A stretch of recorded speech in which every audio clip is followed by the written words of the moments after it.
have more gross receipts, there's more gross receipts tax. People are traveling, so we get our hotel tax. People are building things, so they're paying permit fees. All of those things happen when there's a vibrant economy.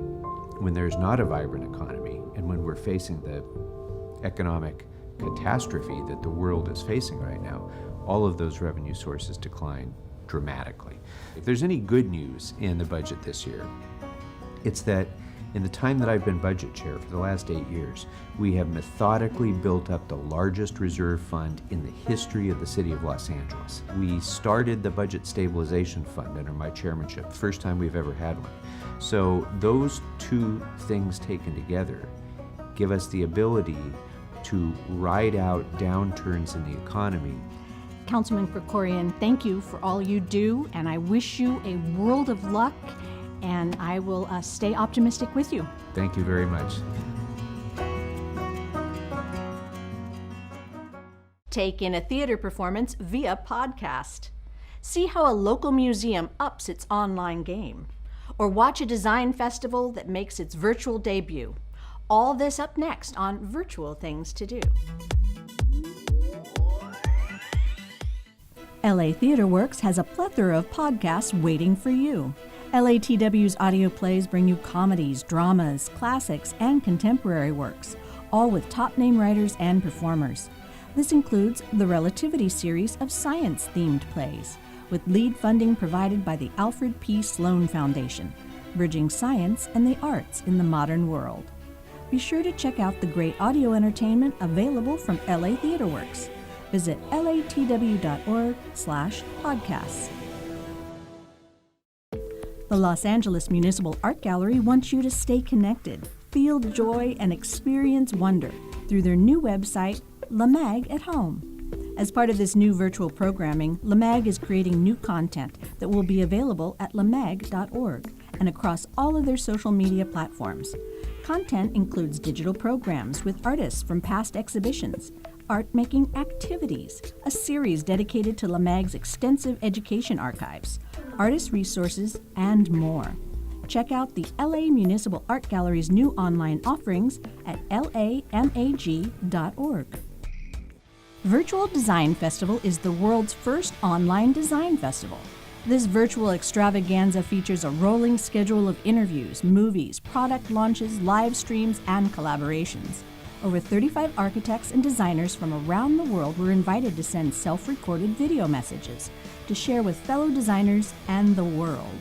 This collection of videos was edited to a soundtrack by Los Angeles songwriter and musician B.D. Wolf. The Virtual Design Festival is running from the 15th of April to the 30th of June.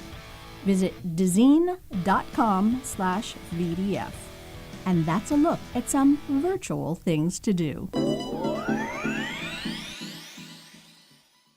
Here at Channel 35, we stay committed to bringing you the best information possible during the COVID-19 outbreak.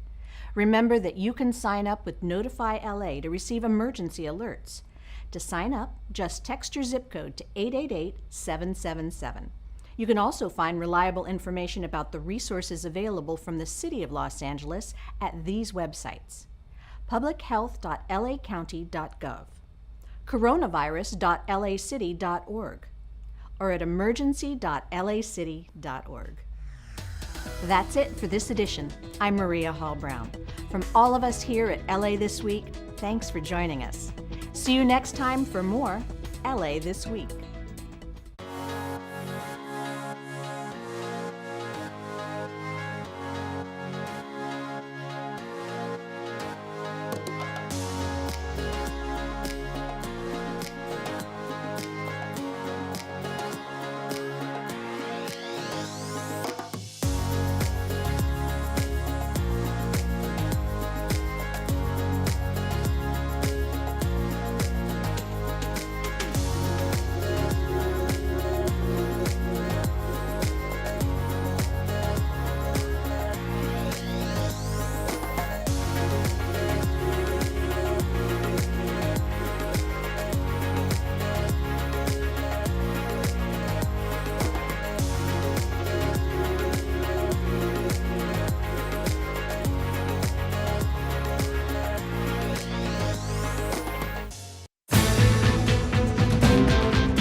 Good morning and welcome to the Los Angeles City Council. Today is Wednesday, May 13th. I'm Nuri Martinez, President of the City Council. Madam Clerk, can you please call the roll? Blumenfield. Start video. Mr. Blumenfield. Yes, Blumenfield present. Bonin. Bonin here. Buscaino. Buscaino present. Cedillo. Cedillo. Present. Harris Dawson. Harris Dawson here. Weezer. Here. Koretz. Here. Krikorian. Here. Lee. Present. Martinez. Present. O'Farrell. Present. Price. Here overlooking the Coliseum. Rodriguez. Here. Rue. Present. Wesson. Wesson here. 15 members and a quorum, Madam President. Okay, Madam Clerk, let's run through the agenda. First order is the approval of the minutes of May 12th. Okay, without objection. Next. And a council member needs to move that. Oh, I'm sorry. Mr. O'Farrell moves and Mr. Koretz seconds. Commendatory resolutions for approval. Mr. Krikorian moves and Ms. Rodriguez seconds. Madam President, would council like all items to go forthwith today? Yes, without objection. And then additionally, Madam President, there has been a request to continue items 1A through J to August 11th, 2020. Okay, without objection, that will be the order. What's next?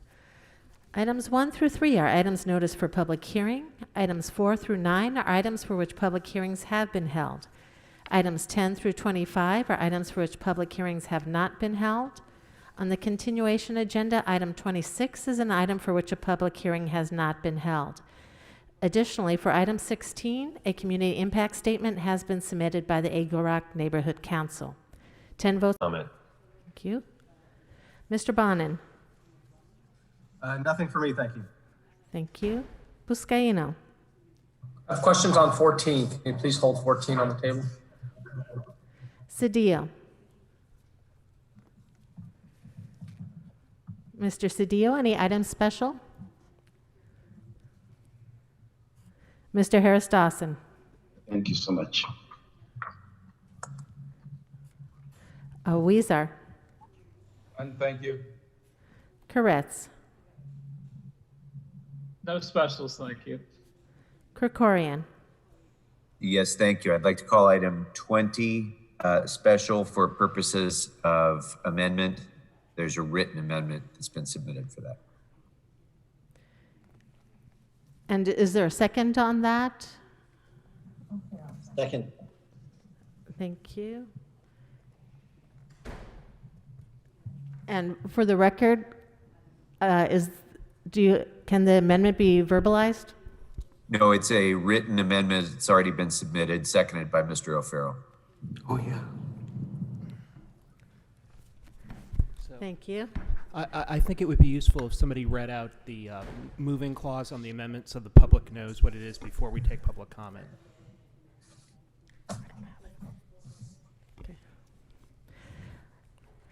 Mr. Lee. No special. Thank you. Martinez. None for me, thank you. O'Farrell. Any specials, Mr. O'Farrell? Nope. Today, thanks. Thank you. Mr. Price. No specials. Rodriguez. Thank you. Item 17, for purposes of an amendment, the amending motion reads, I move that the Office of Finance, in addition to the Department of Water and Power, be instructed to report back on this matter. Thank you. And a second for that? Second, Buscaino. Thank you. Mr. Rue, any specials? 20. Yes, ma'am. I would like to first continue item number 2 to July 3rd, 2020. And I'd like to hold 23 for some comments. And I have items number 14 and 16 amendments.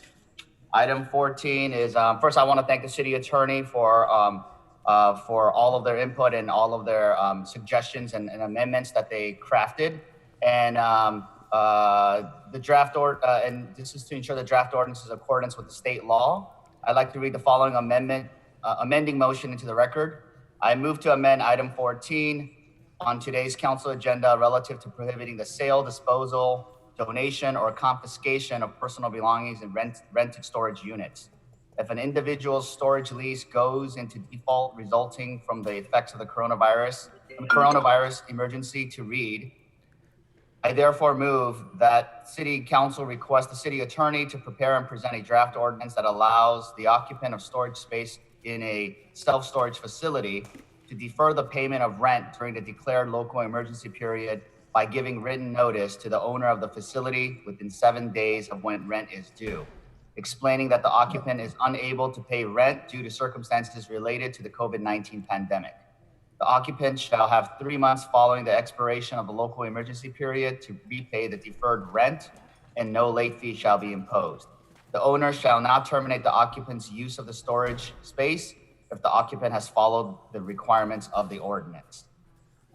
Also, item number 16, I have an amendment as well.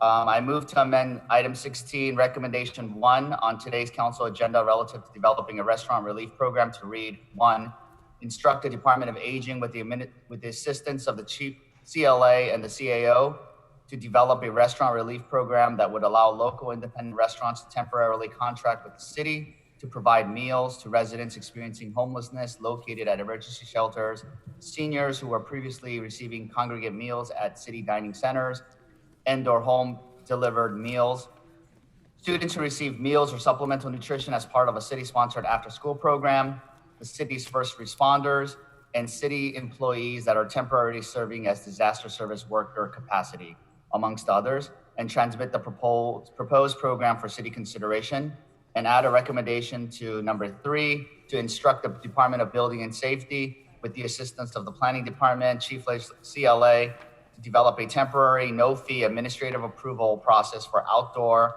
sidewalk, and parking lot dining that could be granted once restaurant dining resumes, in order to provide for appropriate on-site social distancing and report back to council for review and approval of the proposed program. Thank you. I'll second both items. Thank you. Mr. Rue, on item 2, you want to continue it to July? Did you say July 1st? Or July 3rd. July 3rd, thank you. Okay, let's move on, Madam Clerk. And Mr. Wesson, any items special? No. Thank you. Mr. Cedillo, back to you. Yes, I'd like to call a special for 25 for purposes of amendment. Are you prepared to read your amendment? Sure, I can. Give me one brief second.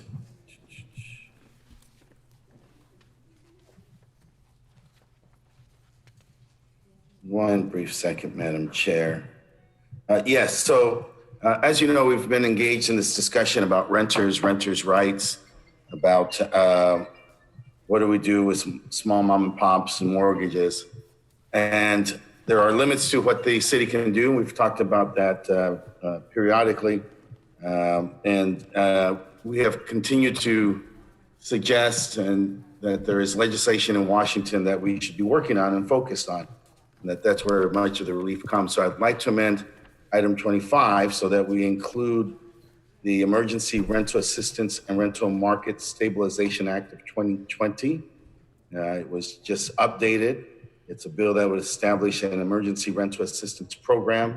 It would provide $100 billion to help families and individuals pay their rent, utility bills, and remain stably housed. It will help property owners of all sizes to cover costs, including costs of necessary maintenance to ensure residents' health and safety, and help the economic recovery program for those who are being adversely impacted by the COVID-19 emergency. Second. Second. Thank you. Thank all of you. And let's commend our congressperson, our Congressman Jimmy Gomez, for his leadership on this. He sent this to me last night. It's an excellent program. It'll be administered through existing programs. They want to get money as soon as it's passed within 7 days. It's a very real way to address real problems now. Says Zoom now. Okay, Mr. Cedillo, So can you please send your amendment to the clerk? we are working on it. Yes, we will do it as soon as possible. Thank you. Thank you. Here? Mr. Koretz? Oh, Yes, thank you, Madam Chair. I also have a couple verbal motions if this is the right time for it. No, verbal motions are introduced towards the end of the meeting, sir. Are you calling any of the items on the agenda special? Do you wish to introduce an amending motion to any of the items on the agenda today? No, Okay. no. So we'll come back to you for verbal motions towards the end of the meeting. Members, are there any other specials or amending motions on today's agenda? Okay, seeing none, let's move on. Madam Clerk, let's move on to the public comment. Go ahead and please read the call-in information that was provided on today's agenda. Yes, Madam President, and as indicated on the agenda, members of the public wishing to offer public comment should call 669-900-6833 and use meeting ID number 459-499-150 and then press pound. Then press pound again when prompted for participant ID. Let me repeat, call 669-900-6833 and use meeting ID number 459-499-150 and then press pound. Then press pound again when prompted for participant ID. Yes, okay. No, I'm happy we got our motion. Okay, Mr. City Attorney, why Thank don't you. you explain our speaking rules to members of the public that are calling in to speak on today's agenda, please? Thank you, Madam President. To members of the public calling in, when it is your turn to speak, please state which of the agenda items you'd like to speak on. You have 1 minute per item to speak, up to 3 minutes total, and 1 minute for general public comment if you wish. We will tell you when your time is up. When speaking on the agenda items, you must be on topic. Our goal is to get through as many speakers as we can. If you're not speaking on topic, or if we cannot tell whether you're on topic, you will get one brief warning from me or the president. If you do not immediately get clearly on topic or again stray off topic, the president will cut you off and you will forfeit the rest of your speaking time, and we will move to the next speaker. We will take 60 minutes total of public comment. Finally, for members of the public calling in to speak, as soon as you hear someone address you, you are live in the council meeting. If you are also listening to the council meeting on your computer, channel 35, or other devices, please turn down the volume on those devices immediately. There's a several-second delay between the live meeting and the broadcast on those devices. Once you're live in the meeting, it will cause confusion if you continue to listen on your other devices. Thank you, Madam President. Thank you very much. Let's go ahead and start with our first caller. And excuse me, Madam President, before the first caller, I have the amending motion for item 20. This was introduced by Mr. Krikorian, seconded by Mr. O'Farrell. This is regarding CD2 Emergency Grant Program, and it's to amend the recommendations to adopt the following in lieu of recommendation number 2 from the motion. Approve the reallocation of $200,000 in CD2 arts development fees from the arts project commitments and associated findings identified in the fiscal year 2019-20 ADF expenditure plan and fee status report to a new Council District 2 project topology entitled CD2 COVID-19 Emergency Response Program as detailed in the attachment to the motion.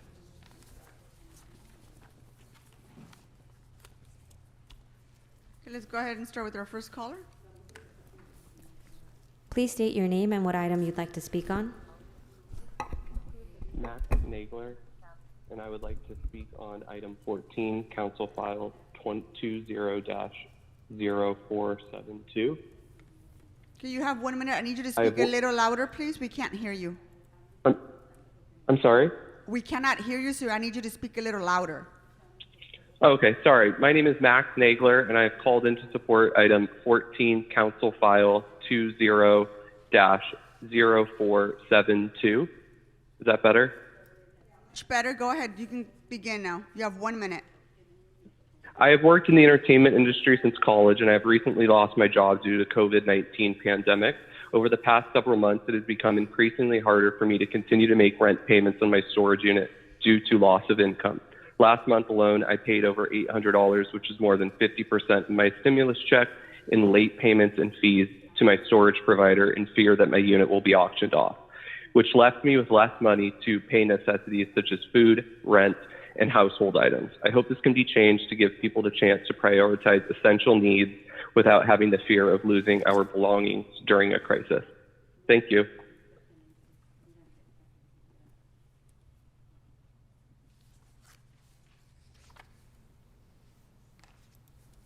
Please state your name and what item you'd like to speak on. Items, public comment. Do you want to speak only under general public comment, or what item would you want to speak on? On item on the lanes.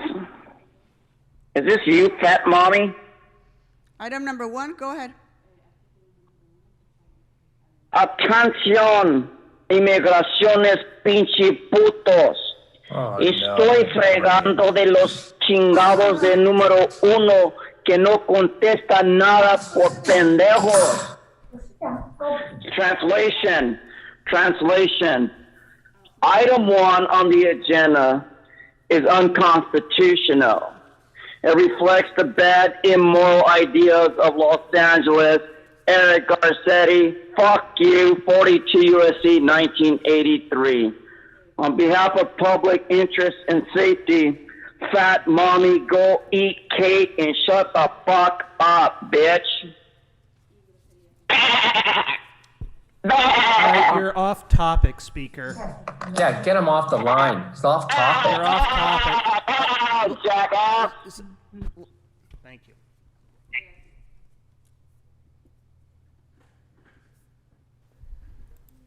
Please state your name and what item you'd like to speak on. I'd like to speak on agenda item number 23 and 24. Okay, you have 2 minutes to speak on both items. Go ahead.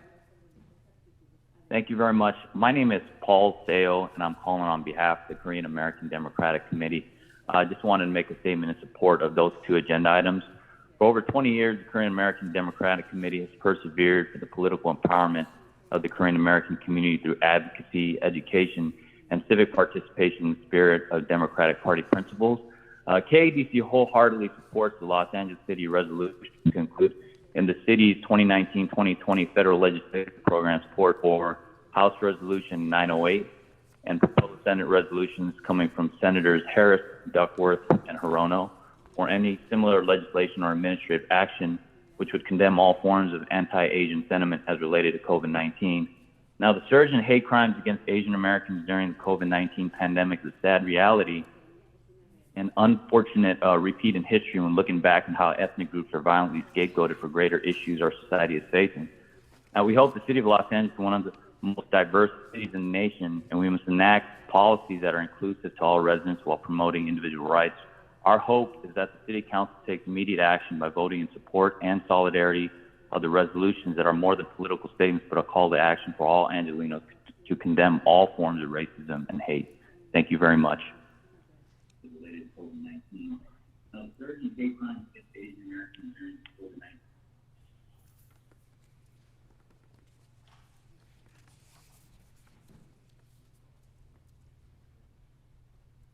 Next speaker.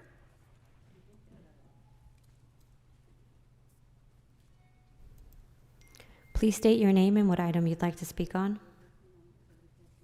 Mi nombre es Armando Alcántara y quiero hablar sobre el artículo número 1 de la Dakota a 943 en el este. Que tiene 1 minuto para hablar sobre número 1. Comience, por favor.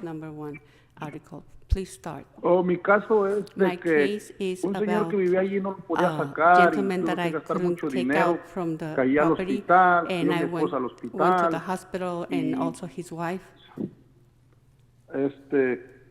estamos And mal then y yo lo que quiero es llegar a un it's a arreglo bad que si situation. I want me to pueden arrange hacer a una rebaja situation if you can o lower sobre el bill que me están cobrando my porque yo bill ya he pagado that mucho they're dinero charging de me because ese I have caso. paid so much money in this Aparte case. ahorita en la And right actualidad now, yo tengo el coronavirus. I Yo have the estoy enfermo del coronavirus. I coronavirus. am sick. Y yo no tengo dinero And I don't para have estarles money pagando to porque pay. mi esposa también And cayó my mala wife de also estrés de is que no sick. podíamos sacar a esa And persona de ahí. she has Tuve que stress pagar un because we abogado couldn't take him para out. sacarlo también de And ahí. I had to pay an attorney Y to ya get pagué, him out. y ya les pagué muchos And I miles have al already paid inspector o a la ciudad por thousands tener eso to the ahí. city, to the inspector, to have that there. Y yo lo único que quiero es And the only pagarles, thing pero I que me hagan want una is to rebaja pay so that y you un can plan de pago. give me a A discount ver or cómo le a hago para payment pagar. plan so I can Un pay. momentito. Gracias, señor. ¿Cuál es la dirección? What is your address? Thank you, sir. La Dakota 943. 943 Dakota East. La zona postal es And the zip code 99023. is 99023. Okay, 943 South Dakota Street. Sí. Yes. Gracias. Muchísimas gracias. Thank you so much. Pues ahí.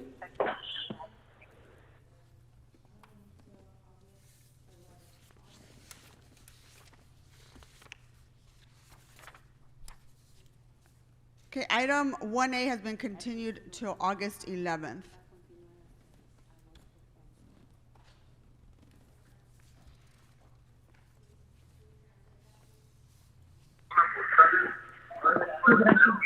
Gracias.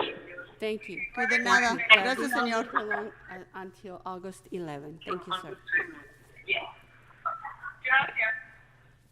Thank you. Okay, next speaker. Please state your name and what item you'd like to speak on. Stuart Waldman from VICA. I'm calling to speak on item 3, 7, 10, 11, 14, 16, and general comment. Good morning, Mr. Wellman. Go ahead. You have 3 minutes for all your items, 1 minute for general public comment. Good morning. Thank you. In regards to item number 3, there's a Vallarta that would be built at the old Toys R Us site in Van Nuys. I live near there. I understand they're asking for an alcohol permit. There's a liquor store across the street and right next to them. I think that might be overkill for the neighborhood. So I'm expressing concern. On item number 7, regarding sidewalks and alternative materials, I think that's a great opportunity to see how we can do things quicker and cheaper. And I think now's the time to do it when we have the ability and people who need to work. On items 10 and 11, regarding fees and appeals and extension of time, we are fully supportive of that. As you know, there are some companies that can't move forward with their projects, and we'd hate for them to lose their opportunity to build housing and other facilities. In regards to item 14 on self-storage, we are deeply concerned that people can take advantage of this situation, that the current situation and just not pay their bills. It is a burden that you're asking small business owners to handle, to not be able to get rid of people who are not paying. And on item 16, regarding restaurant relief, we think it's a great measure that can help tons of businesses that are just trying to survive. It can help bring back jobs, and we support that. In terms of general comment, I want to thank the council for all their hard work in the city. It is important that we move forward and do everything we can to bring jobs back to the city and help employers move forward to open up their businesses when safe. And it is important people wear masks, protect their employees, and get the economy going as soon as we can. So I want to thank everyone. And again, I want to thank all the staffs who are working hard.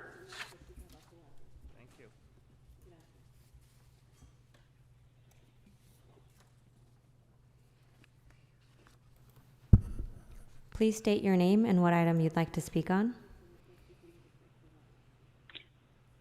Hi, my name is Jenny Garcia, and I'm calling in regards to item number 1E, 190160S162. I'm the property owner of 10446 North El Dorado Avenue. Okay, good morning. You have 1 minute to go ahead and speak on this item. Okay, so I've been leasing this property to the same tenants as of 2013 through March 7th of 2020, and my past tenants did not provide me with any notices from the Department of Building and Safety during their tenancy. I came across a notice of hearing that was posted on my property on March 16th when I was cleaning out the property to turn over to my new tenants. And in addition, in your notice of hearing dated February 21st, it references exhibits A and D, which were not included in the notice of hearing that I found on my property. With that being said, I'd like to request that any related costs due to any code violations, late charge and the collection charges, and non-compliance fees be waived, as well as any pending liens against my property. I kindly ask that you provide me the alleged code violations, which I was never made aware of or put on notice. Thank you. Thank you.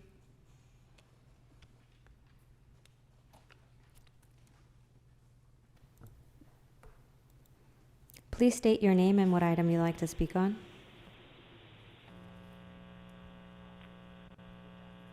Items number 1, 10, 14, 17, 24, and public comment. Okay, you have 3 minutes for your items and 1 minute for general public comment. Go ahead. Thank you. Ms. Martinez, first of all, I would like to implore you, this is Lynn Moses, I would like to implore you to be a little more professional, please. I don't think it's too much to ask to start these meetings on time. The public is paying for your salaries. Would you please get on topic, Mr. Speaker? That comment very briefly. Items number 1, of course, I am against all these liens that are consistent with the city and that they be placed just on an emergency basis, that they be reviewed and people's properties not be impacted in this time of crisis. Item number 10, I'm in favor of. Caution should be taken on item number 14, as one of the other speakers spoke about, that you're not greatly impacting with some of these motions, the businesses.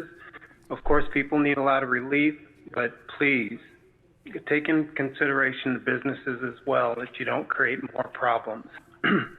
Item number 17, I agree with LADWP on the low-income assistance. Item number 24, here we go, Herb Wesson and Price, supporting every group, every race, everybody on the planet except their own people. Wesson, of course, Asians should not be discriminated against, but we never hear these so-called black officials talking about the ongoing police brutality, no resolutions against the murders that are taking place in Georgia, et cetera. I believe a moratorium should be, in fact, what they do, they take money out of our community. These people are in charge of gentrifying our community, not supporting the black community. Herb Wesson is king of homelessness and his criminal acts. Now he wants to transfer his homeless generating skills to the city, to the LA County Board of Supervisors. Speaker, I think you've gone off topic. Do you want to go to general public comment? Or my public comment? Can I go to my public comment now, please? Sure. Yes, go ahead, sir. All right, thank you, Ms. Martinez. I believe there should be a moratorium and a second look at all of these boondoggle programs, such as Marquise Dawson's Destination Crenshaw. That's all he ever does. It's all he ever talks about. Public, this is a $300 million project, tens of millions of dollars of city funds, public funds, is going into this so-called art project, which is actually a gentrification project, going to create more homelessness in the black community. These projects such as these, when people don't have jobs, you're putting tens of millions of dollars in these crappy projects in which these council people do nothing but do lap dances and get campaign contributions from. These projects should all be put on hold. As you're sitting out there in the public, have no money, no job, they're spending tens of millions of dollars. Nothing to improve the city. Next speaker. Please state your name and what item you'd like to speak on. This is Jefferson Kemper with the American Federation of Musicians, Local 47, speaking on item 21 and general comment. Okay, you have 1 minute for your item and 1 minute for general public comment. You may begin. Yeah, this is Jefferson Kemper representing the American Federation of Musicians, Local 47. Speaking on item 21, we want to commend Councilmember Ryu for taking the funds from his district for arts development projects and helping to create emergency relief for artists and arts organizations. Right now, musicians and other performers and other artists are at nearly 100% unemployment, and that's exactly what we need in the crisis. I want to just share some of the principles that we hope that the council will hold and we're seeing in item 21 and that we hope to see continue in terms of our city's response to the COVID crisis as it relates to arts programming and arts in the city. Number one, I think that investment in the arts and cultural sector must stay there. We don't want to see any of the funding sources that typically go to the Department of Cultural Affairs be repurposed for. Thank you, sir. You want to move on to your general public comment? You have 1 additional minute. Sure. So where funding can be used to continue arts programming, we want to support that. If things need to be converted to online presentation or that type of thing, as the Department of Cultural Affairs has proposed, we think that's the right move. And then where programming and funding can't be used as it had originally been intended and it can't be converted, direct payments to artists, direct relief to arts organizations is key. And through all these things, we want to make sure that we're holding organizations accountable to pay their artists, to pay performers, and to pay those folks a living wage. So that's it, and thanks to the council.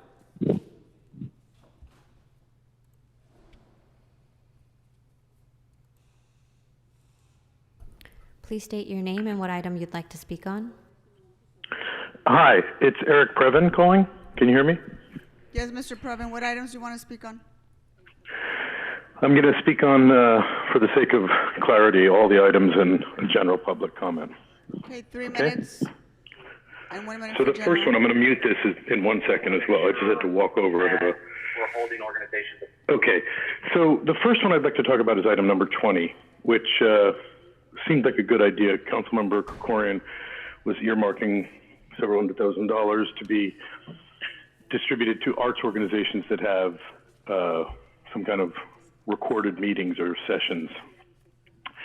Sounded good, but then it was amended, and it sounded like 200,000 of that money was going to be deployed for COVID emergency services. So I just, rather than reading it and making it clear, we don't really know what that means. So that one remains unclear, and I don't understand why we can't post the clarity before we move forward with those things. Maybe he could clarify that if he's inclined. I'm all for equal prize money for gender sports competitions. Personally, I think it's a great area, but I think when you make it a law, it's kind of creepy because people don't. I could think of situations where a woman's prize money would be higher than for a man. I mean, it's just an odd area to be inserting ourselves, I find. I sort of agree with Stuart Waldman that the idea of, although I do like Vallarta, a liquor operation over on Sherman Way in CD6, I mean, Councilmember, that's one of the worst traffic sections ever. So to have an excess liquor is not a great area. Liens at this time, several speakers have brought it up. It's very awkward to be pressing people for money for things like leaving their trash askew or not cleaning up their yard or doing something they're not. It's just a weird time to be going after that, and it's immoral, frankly. And then I would say that, giving $500 to folks who give birth to a child from the CARES money is a nice idea, because what are they going to do and how are they going to earn money? But I just want to echo once again that, the public funds are at an all-time tight place. We just heard the County Board of Supervisors report that $1.3 billion shortfall at the county. So everybody is belt tightening like crazy. So I think it's a good time to, ease off of expansive ideas and think about ways that can really be focused and effective. This is one, but we don't know how many people who are having children at this time. Everybody could use $500. And do I have time for a general public comment? Is that what we're doing? Yes, Mr. Previn, go ahead. You've got 1 minute left. Go ahead. Okay. So for the general public comment, I want to take a moment to thank the County Board of Supervisors, who just had a budget hearing, for taking some comment. But they had 2 items on the agenda, one of which was a public hearing. And they only took a minute comment, which falls far short. And they only took comments from up to 15 minutes of folks, which is, I would describe it as a robust slap across the public face. It makes no sense. And I was very interested in Sachi Imai, who, as you know, ankled her post and then is stuck in the COVID nightmare, so hasn't left yet. Her report, I wanted to give a comment on her report, but it was completely impossible because you had to, sort of speak in a vacuum, which was, again, appreciated that they're doing something, but they ought to consider that great input from the public has been arising from these meetings and from these calls, and to shut it down arbitrarily makes no sense. You have tried to get your act together, and I admire that. I still obviously do not like the fact that amendments keep occurring that are actually hard to follow. And I wonder why John Lee in CD12 is, Thank you, sir. a kind of a costs money.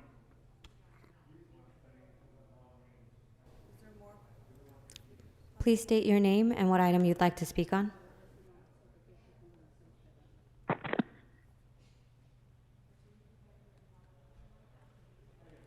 Please state your name and what item you'd like to speak on.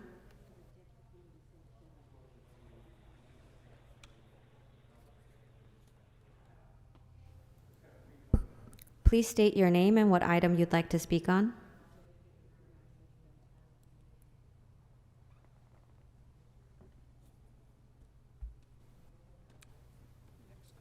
Please state your name and what item you'd like to speak on. Hi, my name is Rob Kwan. I'd like to speak on items 23, 24, and general public comment. Got 2 minutes for your items and 1 minute for general public comment. Go ahead. Yesterday, Councilmember Wesson tweeted about today's vote on items 23 and 24 and the rise of anti-Asian American hate crimes and racism since COVID began, saying, quote, "We all have a part to play in standing up against prejudice and racism," unquote. And thanks to his leadership, our city finally joined other major jurisdictions by creating a Civil and Human Rights Department last year. But our laws are only as good as they are enforceable. This year, the department received an abysmal budget allocation. Capri Maddox has asked for an additional $196,000 to allow the department to properly scale up and begin doing its work. And that request, remind you, is less than each of your annual salaries. While the Budget and Finance Committee did not discuss this department on Monday, I hope that our former council president will ensure that the department has the resources that it needs, so we're not merely paying lip service to standing up against prejudice and racism.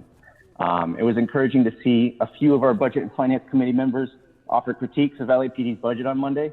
I hope that this council will uphold our city charter's declaration that DROP is intended to be cost neutral and end the program. For the price of one single drop payout, we could fully fund the Civil and Human Rights Department, the Ethics Commission, the Climate Emergency Mobilization Department, and probably have a little bit more left over. That's just one single payout comparable to the $1.27 million Chief Moore collected shortly before lobbying for the position. So The program is illustrated as a farce by our former chief announcing that he's going to retire and then actually not, and taking on a 10-year position. As it stands, this program is a massive intergenerational theft born out of political cowardice. I fully respect the fiscal caution hanging over our budget. We are in a deep hole with an unknown size. But DROP has and will continue to undermine any attempts to balance our budget without sacrificing other essential. Thank you, Rob. You want to move on to general public comment now? No, it's all good. That was everything I had, so I'll spare you some time. All right. Thank you. Thank you. Members, that concludes public comment for today. Madam Clerk, let's prepare to vote on some items.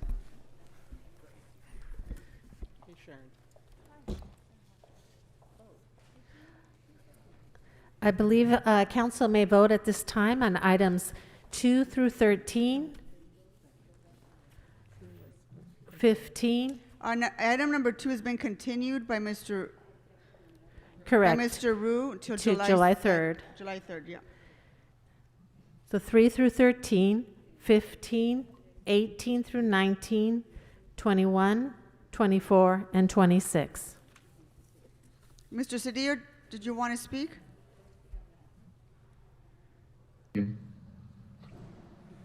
My amendment. For 25. No, we're voting on items that have not been called special and have not been amended. So, or you want to withdraw your amendment, sir? I do. Okay, thank you. Thank you. So let's add 25 to that list of items we can vote on. Okay, go ahead and open the roll. Thank you, Madam President. And for the record, the amendment on item 25 was withdrawn. And then on these items, and again, these are 3 through 13, 15, 18 and 19, 21, 24, 25, and 26. Mr. Blumenfield. Blumenfield, aye. Bonin. Aye. Buscaino. Aye. Cedillo. Aye. Harris Dawson. Yes.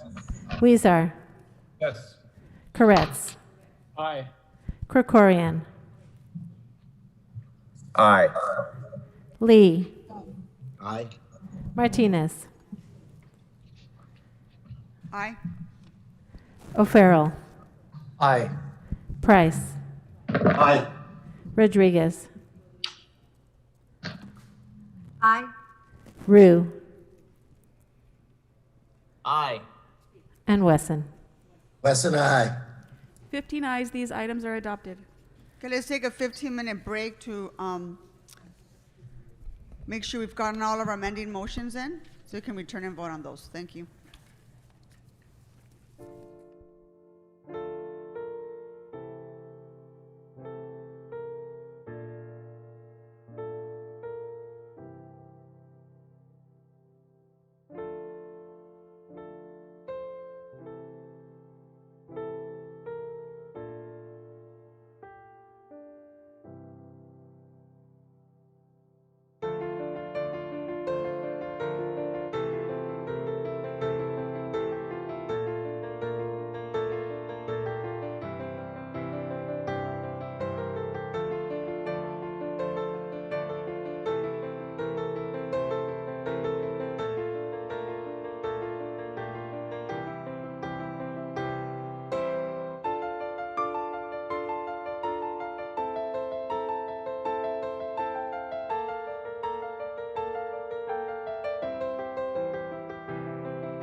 Mr. Blumenfield.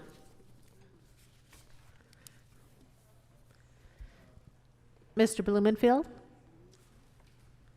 Mr. Bonin. Mr. Bonin.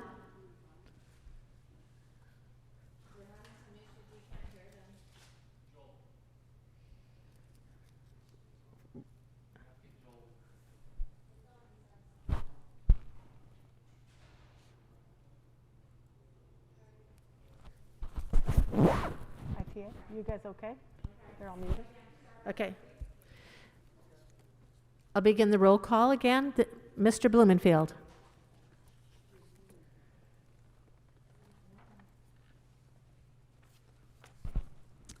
Okay, it sounds like we're having some technical issues. We can see them speaking. Okay, Mr. Blumenfield, can you hear us? But we can't hear him. Mr. Blumenfield, thumbs up, can you hear us? He can hear us, but we can't hear him. Hear him. There you are. Okay, let's start again. Thank you. Mr. Blumenfield. Blumenfield, present. Bonin. Bonin, present. Buscaino. Here. Cedillo. Presente. Harris Dawson.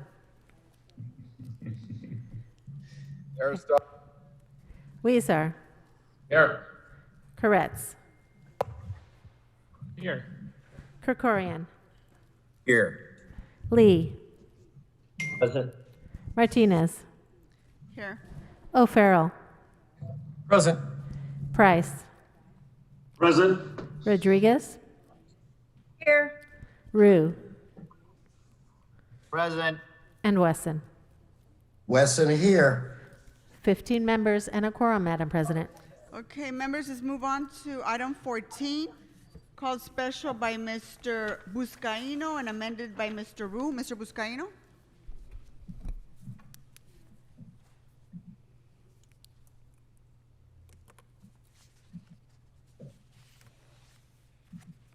Mr. Buscaino, are you there? Sorry, Madam President. I have a slight delay here. Can you hear me? Yes, I can hear you. Item 14, sir. Wonderful. Thank you, Madam President and members. I just want to have a couple questions on item 14. Wondering if the city attorney is available. So I believe Dave Michelson and or Soraya Kelly are on the line. Can we bring them up? Mr. Michelson, are you on the line? Soraya Kelly. Yeah. Mr. Buscaino, we're letting him into the meeting. Hold off for just a second. Sure. Thank you, Madam President.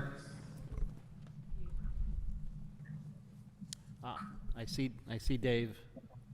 He's on the line.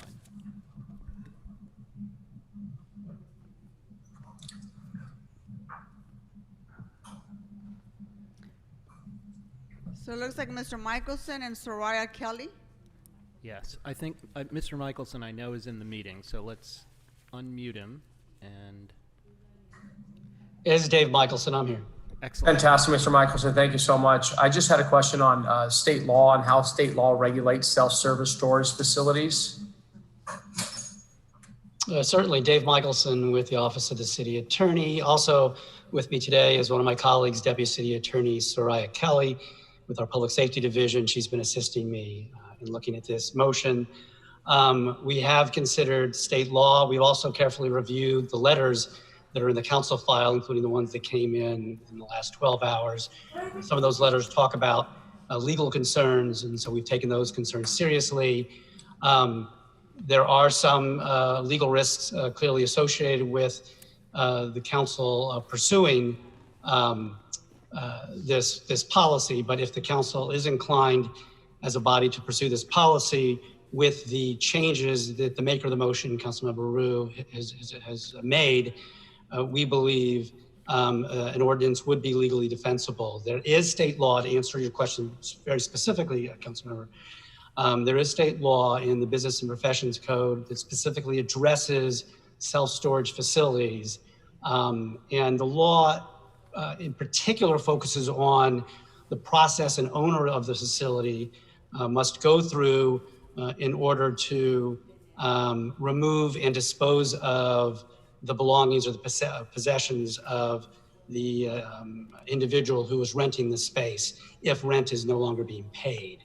The ordinance that we would present that's being requested by this motion would not seek to intrude into that process, the lien process, the written notice process. This ordinance that you all would consider, if again, from a policy perspective, your council wants to pursue this, we would not draft the ordinance to intrude into that area of the state law. And currently the city is the city involved in regulating storage locker business? Not directly, I believe, no. Not directly.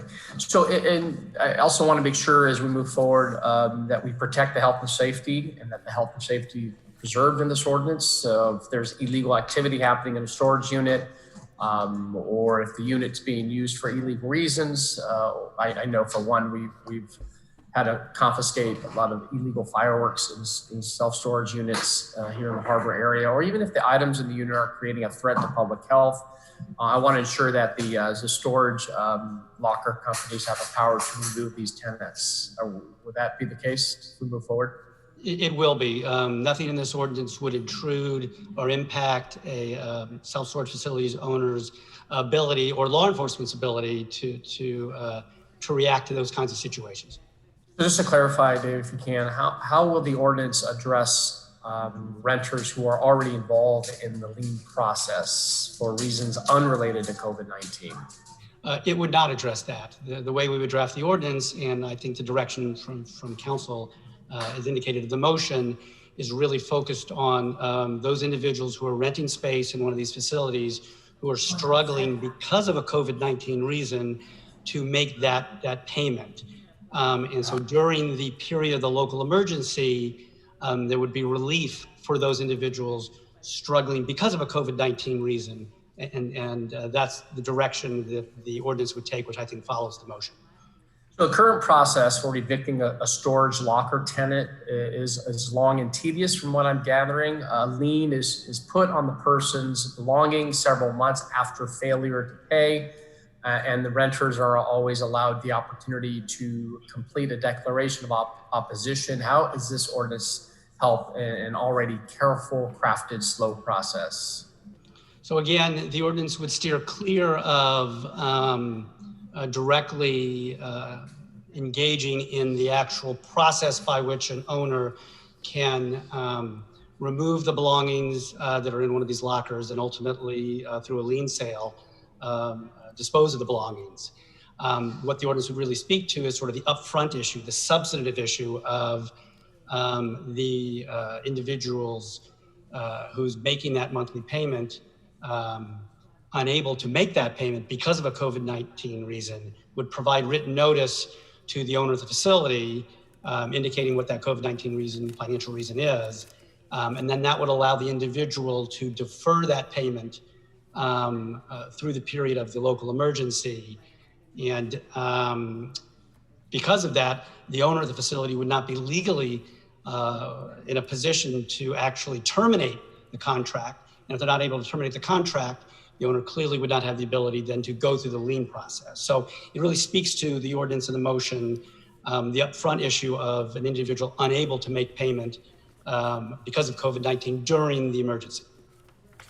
Thank you for the clarification. No further questions. Thank you, Madam President. Okay, thank you. Mr. Lee? Mr. Mickelson, is this a retroactive motion, or does this start the following month after that you present this ordinance to us? Was there something in the motion that actually states the timeline of when this would start? So that's a great question. I do not recall if the motion actually has language specific to a start time. I will tell you, if it's the council desire from a policy perspective to move on this today and to adopt this motion, we will very quickly in our office prepare and present the ordinance. I'm not sure if the maker of the motion would like to, and therefore the council would like to have an urgency clause. But if that is added into the motion today, we would include that urgency clause, as the council has done on a number of these ordinances the last few weeks, which would allow the ordinance to go into effect within a day or two after the mayor signs the ordinance, assuming the mayor was inclined to sign the ordinance. In terms of a reach back, that's something we'll have to look into. And we would probably try to model what was done recently by council ordinance with respect to residential and commercial tenants. Well, colleagues, I would hope that this would be something moving forward.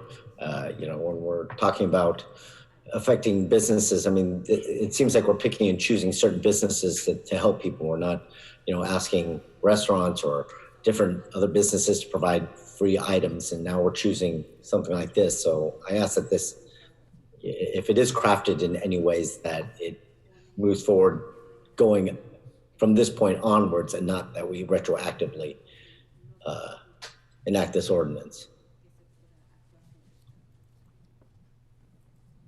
Any other speakers? Thank you, Madam President. Thank you. Any other speakers on this item? Mr. Rue? Thank you, Madam President, and I thank my colleagues. And I just want to clarify, I think in this time of pandemic, there are a multitude of debt. And I think our council has been very progressive and been very forward-thinking in protecting all Angelenos, whether it's through rent, whether it's through water and power bills, whether it's a multitude of other things that we have control over. And I think this is one of those other items that we are seeking to help Angelenos when every month they're saddled with debt. They're saddled with rent, saddled with mortgage, they're saddled with the utilities, they're saddled with insurance payments, and the list goes on and on. I mean, I have one constituent in my district who is literally paying $800 a month to keep his unit and his stuff from going into being repossessed and going into auction. So what we're trying to do here is trying to make sure that we provide some sort of debt relief in the power that we have to help all Angelenos. And yes, I thank you for that clarification, Councilmember Lee. I would like an urgency clause, so if we could try to get this done as soon as possible. But I think the city attorney has, I really thank you guys for working not just on this motion, but everything else, because you have pretty much done everything on an urgency clause. So the soonest we could get this back, I would like to adopt it. But this is more, this motion mirrors the existing eviction protections that we have for residents and commercial units. So this is within that scope, and we want to make sure that we work closely with the city attorney, and I really thank the city attorney for their analysis and their suggestion for this amendment. Thank you. Thank you, Madam President. Is there a second for Mr. Rue's urgency clause? Second. Thank you. Ms. Rodriguez? Thank you, Madam President, and thank you, Mr. Rue. I just, Mr. Lee, to your point, we are identifying areas where we have missed some very important issues, this being one of them. Unfortunately, during the economic recession, I know many folks, we saw so many families who were impacted by foreclosures, having to downsize and consolidate their belongings and place them into storage, only to have, depending on what the circumstances were of their financial situation, having their items seized and sold. Right now, during this pandemic, families, as we all know, are going through tremendous struggles economically. And, some of these items could be residual impacts and storage items that they've had stored as a result, even going back to the recession. So many families we know have not still recovered. So thank you, Mr. Rue, for this, and proud to support you on this important item. Any other speakers on this item? Okay, seeing none, let's prepare to vote on item 14 as previously amended by Mr. Rue. Call the roll. Mr. Blumenfield. Blumenfield, aye. Bonin. Bonin, aye. Buscaino. Aye. Cedillo. Aye. Harris. Cedillo, aye. Thank you. Harris Dawson. Yes. Weezer. Yes. Koretz. Yes. Krikorian. Aye. Lee. Aye. Martinez. Aye. O'Farrell. Aye. Price. Aye. Rodriguez. Aye. Rue. Aye. And Wesson. Wesson, aye. 15 ayes, this item is adopted as amended. Okay, members, let's move on to item 22. Mr. Blumenfield? Great, thank you. So, colleagues, I'm urging you for an aye vote on this item, item 22. It includes a resolution I wrote and also a resolution that Mr. Rue wrote. And basically, we're asking to call on Congress to boost the SNAP program, previously known as food stamps for millions of food insecure individuals struggling, especially because of COVID-19. Now, according to Congress, and Congress really at this point has taken no action to expand SNAP for those who are food insecure. And we know that SNAP is one of the most effective federal programs to mitigate the hardships for low-income families. We know it, and the CBO, Congressional Budget Office, has verified it, that the SNAP expenditures not only benefit food insecure families, but they're also one of the most efficient methods to support an economy during a recession. Every SNAP dollar spent in the local economy contributes to wages for grocery store workers and food producers, all of whom depend on this for their operations. In LA and across the county, food insecurity is one of the biggest issues impacting families during this pandemic. And given the rising unemployment rates and food bank data, there could be as many as 60 million people who don't know when or where their next meal is coming from. It's an extremely serious issue, and this is why we need to call on Congress to boost the maximum benefit by 15%, double the minimum benefit to $30 a month, and allow EBT use on grocery delivery platforms benefiting local businesses. Look, we're doing a lot, all of us individually in our districts, supporting our food pantries and doing what we need to do for food insecurity.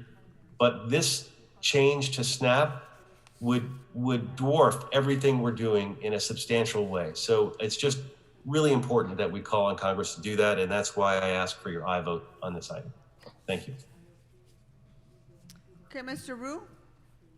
Thank you, Madam President. I just want to concur with my colleague, Councilmember Bob Blumenfield, as well as all of the co-authors and seconders of this motion, Harris Dawson, Councilmember Rodriguez, because this goes into a point where we local governments can't do it alone during this pandemic. We seriously need help from both our state and federal jurisdictions as well, and this is one of them. When it comes to SNAP, this is one of the most basic services. We've seen all throughout where food banks are running low on food, where all the food pantries and all the various food programs are really stretched to their limit.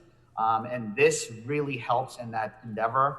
And, you know, growing up as a child, my family at one point, we were on food stamps as well. So I know how important it is. And that was even during a pandemic time. And even before the pandemic hit, it was very expensive to live in Los Angeles.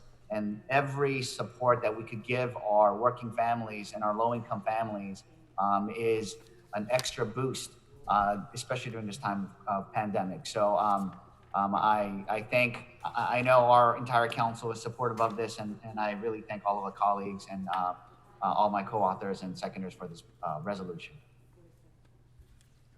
Okay, seeing no other members on this item, let's prepare to vote on item 22.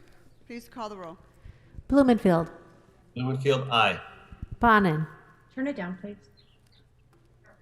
Mr. Bonin. Bonin, aye. Buscaino. Aye. Cedillo. Aye. Harris Dawson. Yes. Weezer. Yes. Koretz. Aye. Kerkorian. Aye. Lee. Aye. Martinez. Aye. O'Farrell. Aye. Price. Aye. Rodriguez. Aye. Rue. Yes. And Wesson. Wesson, aye. 15 ayes, this item is adopted. Okay, let's move on to item 23, called special by Mr. Rue.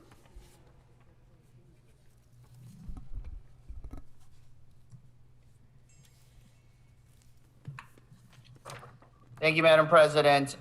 And colleagues, you know, sorry about that. This month is Asian Pacific American Heritage Month, which I'll talk a little bit more about during announcements. But I did want to take this moment about this item and this issue of hate crimes. And I also know Councilmember Wesson also introduced another complementary motion which is advocating for the same thing here. And our council together has worked on hate crimes legislation, and we have had regular reports on hate crimes to the Public Safety Committee and to this council. And we passed legislation to make our city more proactive in preventing hate crimes within the city of LA. And last year, of course, I launched a hate crimes security fund to give small grants to vulnerable institutions. And I did this because I saw a troubling rise in hate crimes against the Jewish community, the LGBT community, immigrants, and many other communities. And I never really thought that we'd again see an overwhelming resurgence of hate crimes against Asian Americans. But as we've seen across the United States, since this pandemic started, Asian Americans have been targeted. Asian Americans have been discriminated against, and even more worrisome, Asian Americans have been assaulted and injured. But perhaps worst of all, this discrimination and fear-mongering is repeated at the highest levels of government. This is despicable, it is shameful, and it is literally a gut punch to the millions of Asian Americans who bear no responsibility for this virus and should not be treated like they are a threat or a political token. Los Angeles is not immune to what's going on in this country. And in my district, just one example in Silver Lake, stop signs have been vandalized to read "Stop China." Therefore, I hope that we could all stand against this type of hate crimes and discrimination before it gets even worse. And, maybe it's a little naive of me to think something like this wouldn't happen, or maybe I was a little too hopeful or too optimistic. But this country has a long history of turning on its Asian American communities in times of stress or fear. But I think Los Angeles, and I know Los Angeles can be better than that, which is why I ask for your support for this resolution and for the House resolution introduced by Representatives, Congressmembers Grace Meng, and the Senate resolution introduced by Senators Harris, Duckworth, and Hirano, condemning all anti-Asian hate crimes, hate in all forms, and continue to urge the FBI and the State Department to take this issue of hate crime seriously and protect all of our nation's people. Thank you, Madam President. Thank you, Mr. Rue. Mr. Weston? Yeah, thank you, Madam President and members. And it was, the appropriate thing to do to introduce this type of motion. Whenever we as good people witness hate, it is our responsibility to stand up and speak out against it. It is something that I have lived with every day of my life. And the only way to deal with this is for us good people to talk about it. It is not right to suggest that this current situation that we live in is a Chinese or Asian related issue. This affects all of us. But issues like this illuminate the problem of racism, period. When a guy is jogging because he's black, that is hate, that is racism, and these are the things that we have to stop. I think it was just last week or yesterday, Mr. Koretz spoke on additional hate crimes towards the Jewish community. And I will never forget when we were visited, David and Paul, by our dear friend, Rabbi Rubin, who told us that bad people are born into every generation. So it is the responsibility of us, the good people, to do everything that we can to make sure that we protect everyone. So whenever something like this happens, we need to stand up, speak out loud and clear. And this is an example of that. So I'm proud that we've already voted for item 24, and I was going to say rise, but I sit to support item 23. So I ask for an aye vote. Thank you, Mr. Wesson. Any other members? Seeing none, let's prepare to vote on this item. Item 23, please call the roll. Mr. Blumenfield. Blumenfield, aye. Bonin. Bonin, aye. Buscaino. Aye. Cedillo. Aye. Harris Dawson. Yes. Weezer. Yes. Koretz. Aye. Krikorian. Mr. Krikorian. Aye. Lee. Aye. Martinez. Aye. O'Farrell. Aye. Price. Aye. Rodriguez. Aye. Rue. Yes. And Wesson. Wesson, aye. 15 ayes, this item is adopted. Okay, Madam Clerk, let's move on to items 16, 17, and 20 as amended. Mr. Blumenfield. Blumenfield, aye. Bonin. Bonin, aye. Buscaino. Aye. Cedillo.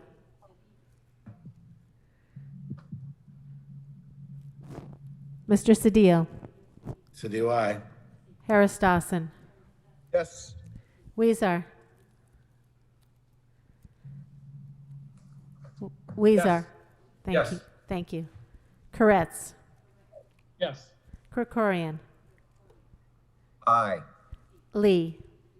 Aye. Martinez. Aye. O'Farrell. Aye. Price. Yes. Rodriguez. Aye. Rue. Yes. Wesson. Wesson, aye. 15 ayes, these items are adopted as amended. Okay, members, are there any members who wish to introduce verbal motions? Please raise your verbal hand. Your virtual hand, apologize about that. Your virtual hand. Mr. Koretz?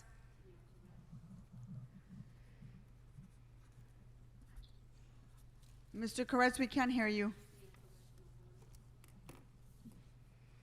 Yeah, it didn't work. Now, There you now go. I think I'm able to be heard, correct? Yes, we can hear you now. Go ahead and introduce your verbal motion, sir. Okay, my first verbal motion is regarding the rental assistance subsidy program.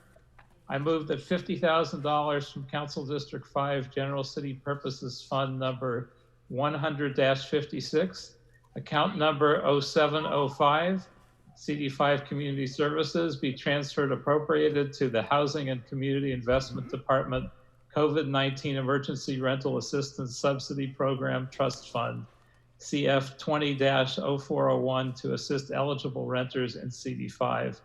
And I further move that HCID, with the assistance of the city clerk, be authorized to prepare the necessary instructions to the controller, identify the appropriate fund and account numbers, make any corrections, clarifications, or revisions to the above instructions, including any corrections and changes of fund or account numbers to effectuate the intent of this motion, and said corrections, clarifications may be made orally, electronically, or any other means. I'll second it. Okay, Thank thank you. Mr. Perez, you have a second verbal motion? Yes, my second verbal motion is a commendatory resolution. I resolve that by the adoption of this resolution, the Los Angeles City Council hereby declares May 15th, 2020 as Senior Fraud Awareness Day in the city of Los Angeles. And in addition, during the announcement portion at the end of council, I'd like to make a few remarks and have a couple of colleagues join me in recognition of Senior Fraud Awareness Day. Thank you. I'll second that. Seconded by Mr. Bonin. Members, are there any other verbal motions? Okay, Madam Clerk, you want to read into the record? The first motion was introduced by Councilmember Rue to transfer and appropriate 10,000 from the council's portion of the Heritage Month celebration and special events line item in the General City Purposes Fund to the Council District 4 portion of General City Purposes Fund to be used for Jewish Heritage Month. Is there a second? Second. Second. That will be Councilmember Bloomingfield as a second. Okay. The next motion introduced is a resolution referred to the Rules, Elections, and Intergovernmental Relations Committee, introduced by Councilwoman Monica Rodriguez, to include support in the 2019-2020 state legislative program for any legislation and/or administrative action that would expand Medi-Cal reimbursements for over-the-counter products. Is there a second? I second Second. that. Seconded by Council President Martinez. The next resolution was introduced by Councilwoman Monica Rodriguez and referred to the Rules, Elections, and Intergovernmental Relations Committee. It is to include support in the 2019-2020 federal legislative program for legislation and/or administrative action that reverses recent amendments to the guidelines of Title IX, which undermine existing protections for victims of sexual violence and compromise the safety of all students on school campuses. Is there a second? I second that. Okay. Seconded by Council President Martinez. The final motion has been referred to the Housing Committee, introduced by Councilmember Harris Dawson, to instruct the Housing Department to develop a COVID-19 anti-displacement fund to provide mortgage assistance to mom and pop owners of residential rental properties of 10 or fewer units, and to also instruct the CLA and the CAO to identify and prioritize funding, including but not limited to the Coronavirus Relief Fund and the COVID-19 Community Development Block Grant allocation to implement a COVID-19 mom and pop mortgage assistance program. Is there a second? Second. And I believe that Mr. Wesson and I are co-presenters on that. Thank you. Second. Co-presented by Councilmembers Bonin and Wesson and seconded by Councilmember Cedillo. That is all. Thank you. Thank you, Michael. Thank you. Any other verbal motions, members? Okay, see none. What's next, Madam Clerk? Council has these motions for posting and referral. Okay. The motions will be posted on the City Clerk website shortly after the meeting. Posted and referred. Members, are there any announcements? I have one. Can you just let me know by pressing your virtual hand so I can see that you want to speak? Thank you. Go ahead, Mr. Rue. Thank you, Madam President and colleagues. Along with Councilmember John Lee, I want to wish everybody a happy Asian Pacific American Heritage Month. This is a month celebrated across the United States, and this is especially important in Los Angeles because Los Angeles City and County is the capital of Asian America. And there are more Asian Americans here than anywhere else in the United States. And Los Angeles is home to the largest Korean, Bangladeshi, Thai, Filipino, and Vietnamese populations outside of Asia. These diverse communities help create one of the most vibrant cities on earth. And from building the railroads to Yahoo. So I'm going to take off. Yahoo, Asian Americans have been at the forefront of building our nation. Most years we celebrate Asian American Heritage Month with our AAPI communities with a big festival. But this year it will look different. But the APAM celebration is perhaps more important than ever because Asian Americans are at the forefront of this pandemic, working in hospitals, working in nonprofits, and serving their communities, serving all communities.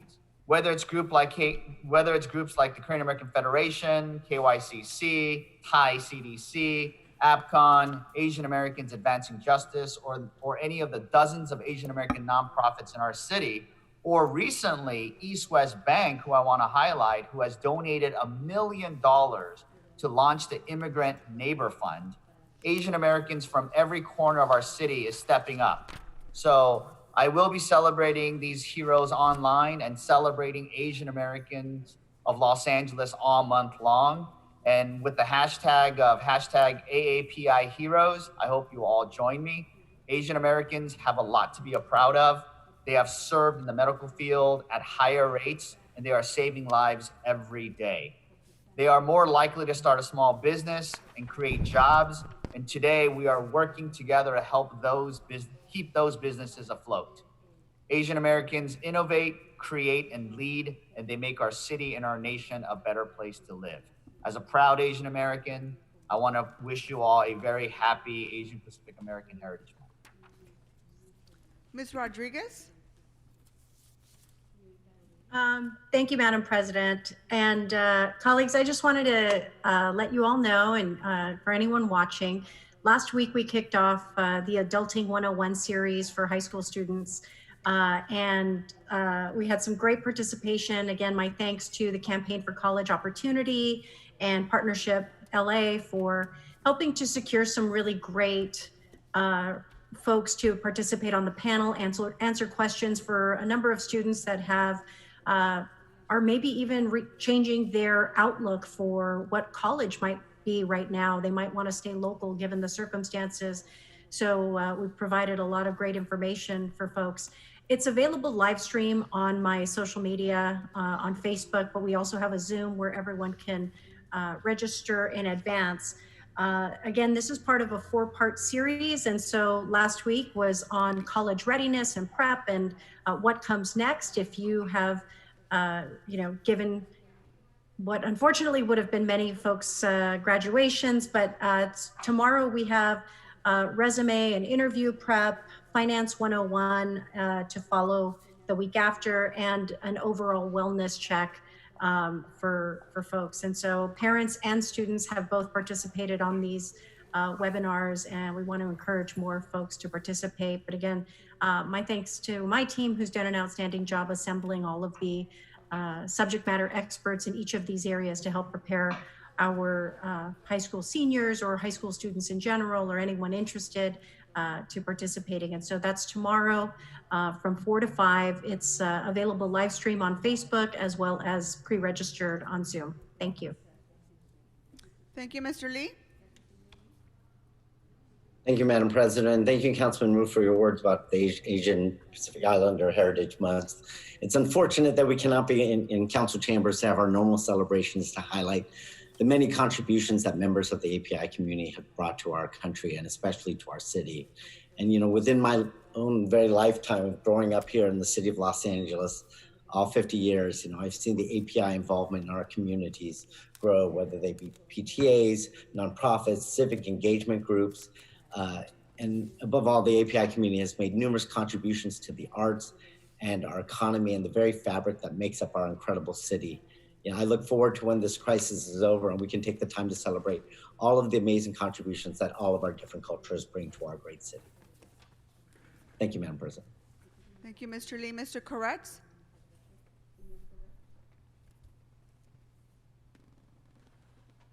Thank you, Madam President. Colleagues, as we all know, our seniors are our most vulnerable community members, especially during this coronavirus pandemic. Every year, Council members Bonin and Rue and I work with the Department of Aging and organizations like the Stop Senior Scams Acting Program to gather in council chambers and declare May 15th as Senior Day Awareness Day as part of our city's annual tradition of declaring May to be Older Americans Month. We traditionally recognize older Americans for their invaluable contributions to Los Angeles and to our nation. To our nation, it's Older Americans Month, established by President John F. Kennedy in 1963, although he called it Senior Citizens Month then, and it was changed to Older Americans Month by Jimmy Carter in 1980.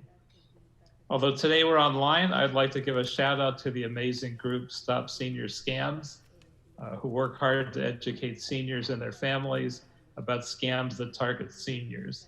And we're having an unusual amount of that during these COVID times. Under normal times, it's a $3 billion a year problem. I want to send out a shout out to Adrienne Omansky, who's been working for over 20 years on this issue, and to her group, the Stop Senior Scams Actors Program. I want to also say I'm personally proud of her as a constituent. I'm sorry she can't join us today, and also Laura Trejo, who's doing yeoman's work as GM of the Department of Aging, working across the city during these COVID times to not only protect our seniors from COVID-19, but to make sure they're able to eat and are emotionally safe during these vulnerable times. However, our seniors are being targeted by a number of folks and predators that are trying to do lending scams, vaccine scams, various cure snake oil efforts, and imposters using fraudulent Medicare, Social Security, and economic stimulus offers to con our seniors out of their money and their personal identity information. Even in the most normal of times, even the most nimble, sober mind who might be taken advantage of can be too proud to report when they've been defrauded. That's also why we celebrate May 15th as Senior Fraud Awareness Day. Now, I'd like to ask Mr. Bonin and then Mr. Rue to say a few words as well. Well, Mr. Koretz, I think you have quite literally said it all. So I will just say ditto and thank you for doing this. And I endorse everything you just said. I was hoping you'd say something for a moment about how we picked the date of May 15th in 2013. Okay. All right. Yeah. Nice prompting and queuing up. May 15th, if you don't know, was the birthday of Bill Rosendahl, who was the originator of doing this celebration in council. So today would have been, or 15th would have been Bill's birthday. So thank you for the reminder on that, Mr. Koretz. And I also want to thank Councilmember Koretz and for thanking him for bringing this forward. And that's a nice reminder, Councilmember Bonin, and happy birthday to Councilmember for bringing that up. But fraud has always been a big issue for our seniors. And seniors across the nation lose billions of dollars each year from these shameful scams. But especially now, we need to take care of our seniors, and we know that this can be harder than ever to spot these scams when our seniors have less contact with our friends and our family. This is why one of the reasons why I started my senior outreach program with wellness checks to seniors across my district, and in partnership with Mon Ami. I welcome anybody who wants to partner with us to contact me so we can help expand this program and reach out to even more seniors. Because while we all need to stay connected, even though we're apart, seniors need it even more. So I hope we can use this as a reminder to stay in touch with our older adult neighbors and our loved ones to help stop scams and stop social isolation. So thank you, Councilmember Koretz, for bringing Senior Fraud Awareness Month up. Thank you, Mr. Rue. And Mr. Bonin, I didn't know Mr. Rosenthal shared a birthday with my father, May 15th. Oh, wow. He would have been 88. So, wow. Thank you, guys. Anyone else want to make a quick announcement? Mr. Lee? Okay, seeing now, let's move on to adjourning motions. Mr. Harris Dawson, you have got 2 adjourning motions, sir? Yes, I have 2 adjourning motions. Thank you, Madam Chair. I'll ask all members to join me in recognizing a very tough week in American popular music.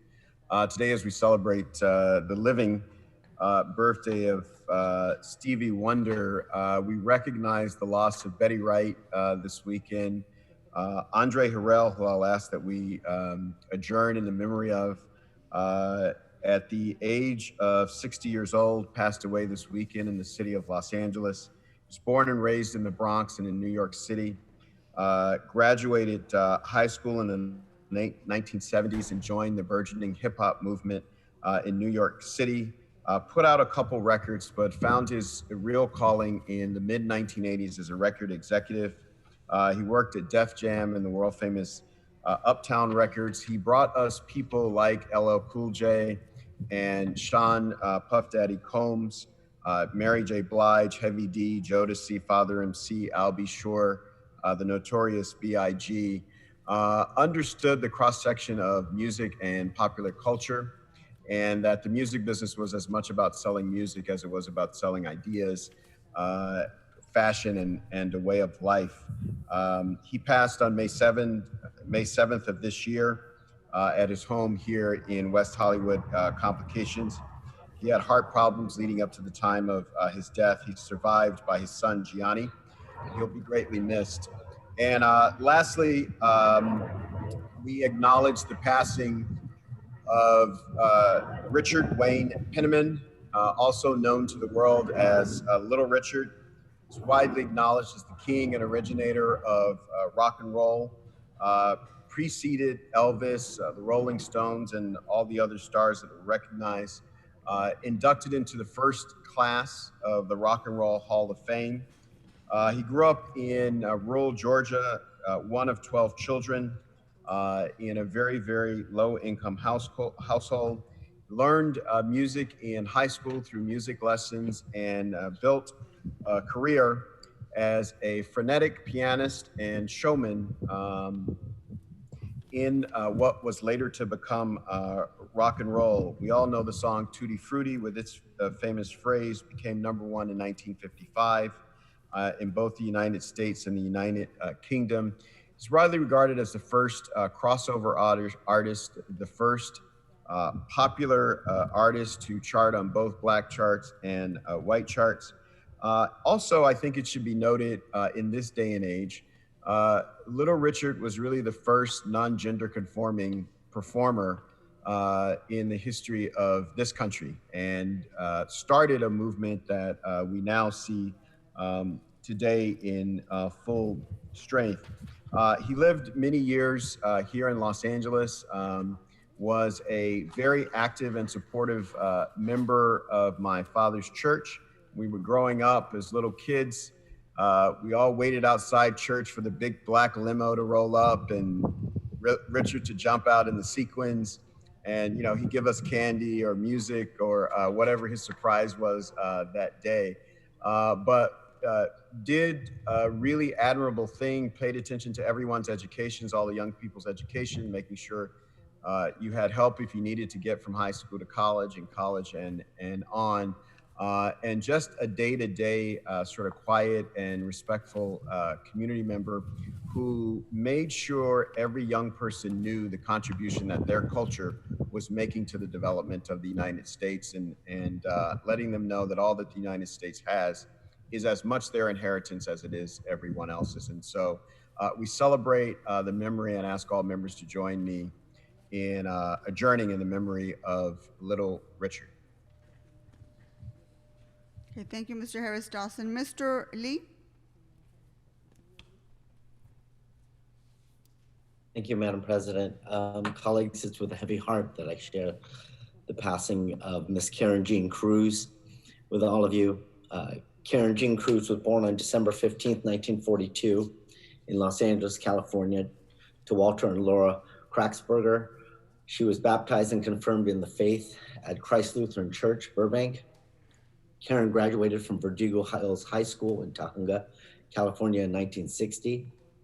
And on November 20th, 1965, she married the love of her life, Dennis Walter Cruz, at Christ Lutheran Church. They were married for more than 34 years and raised 3 sons before Dennis passed away on January 16th, 2000. From this point forward, I will be referring to her as Mrs. Cruz because that is how I knew her. I met her as a teenager because her two of her sons were my best friends growing up and are still that today. Mrs. Cruz and her family became members of First Lutheran Church, Burbank in 1974. She was a faithful servant of the church, dedicating endless hours to the Altar Guild and ushering ministries. She also volunteered for many years as a Sunday school and vacation Bible school teacher. Additionally, Mrs. Cruz was a member of the Parent-Teacher League while her sons attended First Lutheran School. She put her love for crafting and her gift of hospitality to good use, creating banners, posters, and centerpieces for both church and school events. Mrs. Cruz was a beautician in her young adult life. When her sons came along, she was blessed to be able to become a mom, being a mom, her full-time job. While her sons were in grammar school, Mrs. Cruz volunteered in the hot lunch program at First Lutheran School.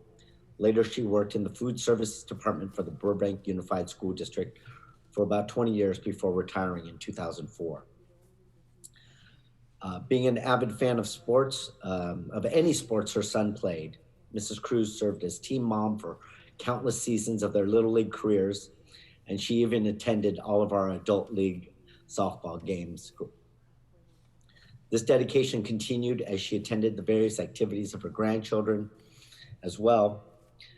Mrs. Cruz also appreciated her time tending to and nurturing the plants and flowers that blossomed in her care. Mrs. Cruz's home was always open to me and her son's friends, and unfortunately, her refrigerator always paid the price of us being over at her house. And while she loved all of her activities, her greatest joy came from spending time with her family. She took her job of spoiling her grandchildren very seriously, showering them with gifts and love at every chance she got. Another component of being a grandmother was that she held close to her heart, sharing her faith in Jesus with her grandchildren. Mrs. Cruz was a beautiful soul and one of the sweetest, caring people you could ever know. She is survived by her sons and daughter-in-law, Darren and wife Becca, Kevin, wife and wife Tanya, David and wife Laura, her grandchildren Allison, Caitlin, Kylie, Colin, and Chanel, and her entire extended family of brothers and sisters at First Lutheran Church Burbank, and all of her sons' TVC family. Thank you, Madam President. May she rest in peace. Thank you, Mr. Lee. Mr. Krikorian?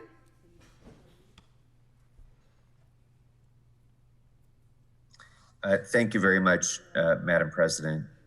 Members, I'd like to ask that the City Council adjourn this meeting in memory of a real giant, a national leader in energy policy, in protection of the environment, in energy conservation, and a leader of those areas in this city as well, S. David Freeman, who passed away yesterday at the age of 94. David Freeman was a native of Tennessee. He had an engineering degree from Georgia Tech and a law degree from the University of Tennessee. And he was one of our country's earliest leaders in energy policy development. When President Johnson appointed him as an energy advisor in 1967, he was the first person in Washington to have a policy portfolio dealing with energy issues. He continued on under the Nixon administration and the Carter administration, and under President Nixon, he was one of the architects of the Environmental Protection Act and the development of the EPA. He continued on as an advisor to the Senate Commerce Committee on Energy Issues, and then led the Tennessee Valley Authority, the New York Power Authority, and our own LADWP, the three largest public power agencies in the country.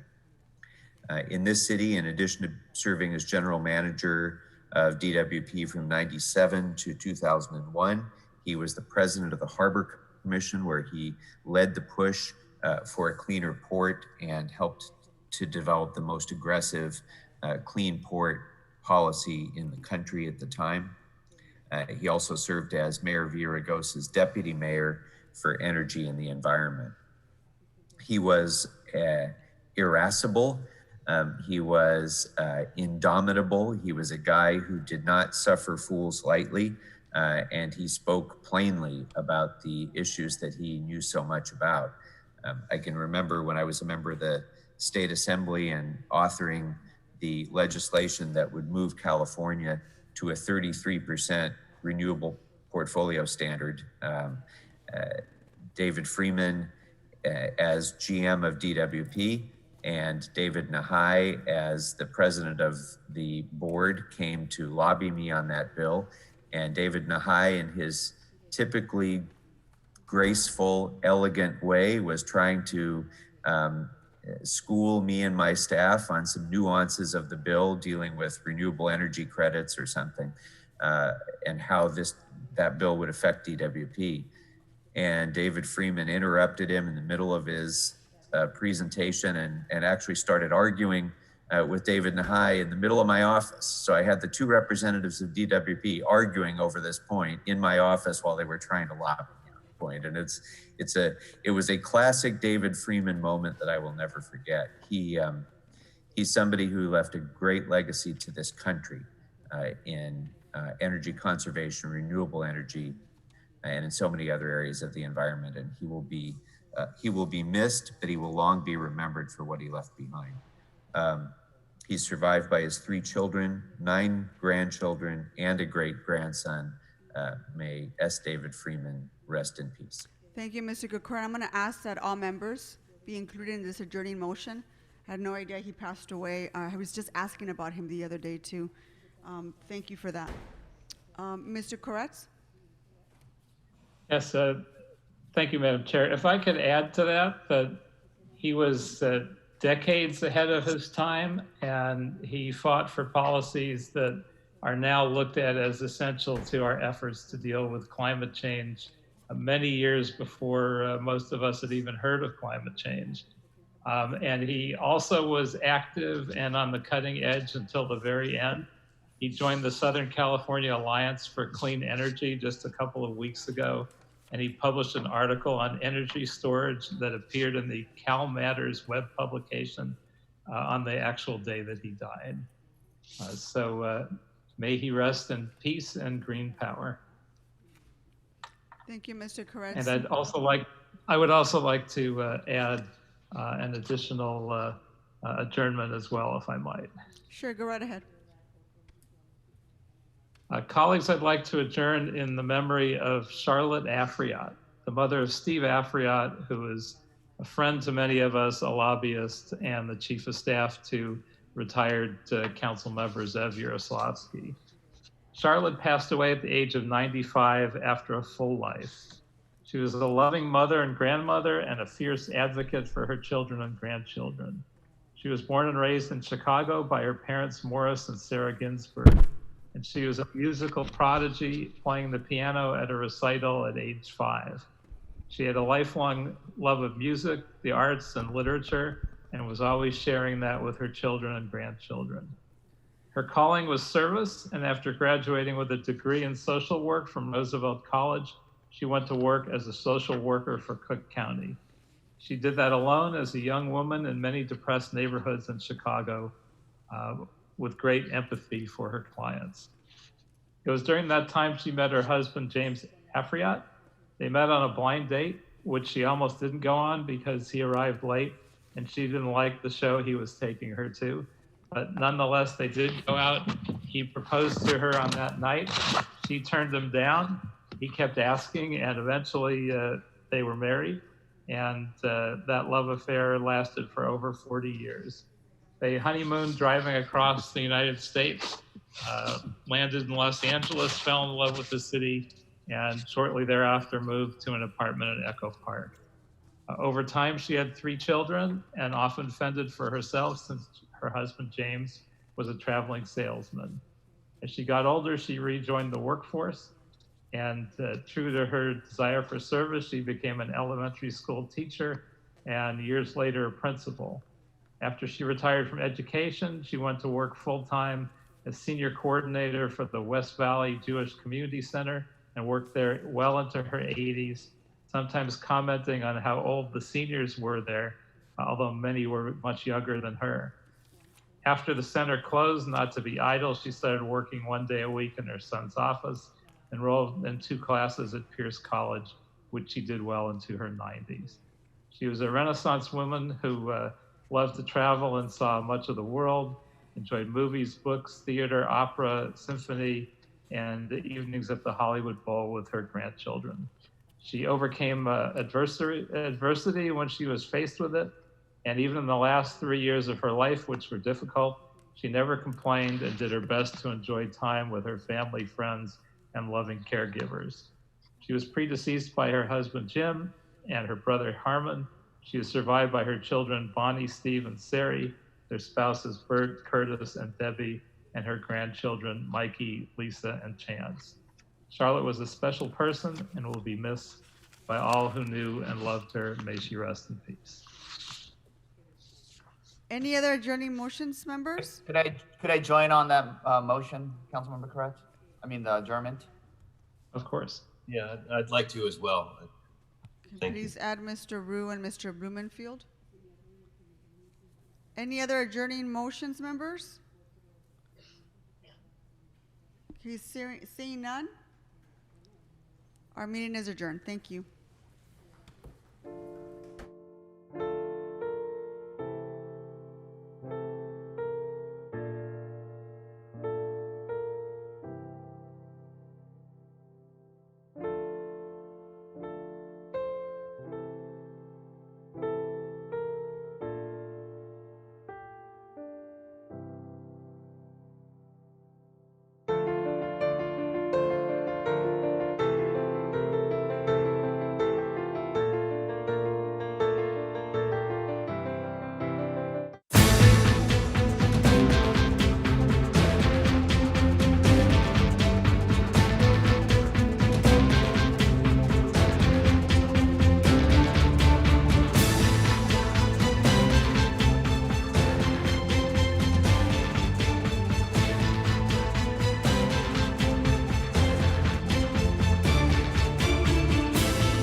How old are you?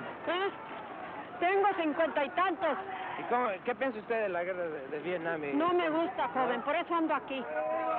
¿Qué piensa usted del sentimiento de la gente de aquí? De aquí que peleen sus propios derechos, porque uno de raza cría a sus hijos para tener una fortuna, para que sus hijos gocen, tengan buena suerte. Al cambio, el mayor hijo se lo llevan a la guerra. Y los chiquitos, ¿quién los mantiene? ¿Qué da el gobierno? ¿Qué ayuda les da? Nada. Y si acaso viene muerto y $50 por mes, ¿por qué nuestro hijo va a ganar $50? ¿No le parece que es una injusticia? Por toda su vida. ¿Qué hace acá, madre? ¿Qué hace acá, pobre madre? Sí. Dios está con nosotros y este movimiento lo hizo Dios, porque Dios es el que de todo mueve. Y los puso a estos hijos valientes que son hijos de Dios. We look at a lot of the faces out there. They say, hey man, That's our people, man, you know. And this is something, you know, unbelievable, you know. A year ago, you couldn't have seen, and 2 years ago, forget it. But who knows what's going to happen in 2 years from now. Las madres y los padres que tienen hijos en la guerra, salgas en línea para que miren que estamos contra la guerra injusta. Madres y padres, salganse en línea en protesta contra la guerra, la injusta guerra donde están viviendo nuestros hermanos. ¡Que viva! ¡Que viva! ¡Que viva!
All those people who come from out of town, I'd like to welcome you to East Road.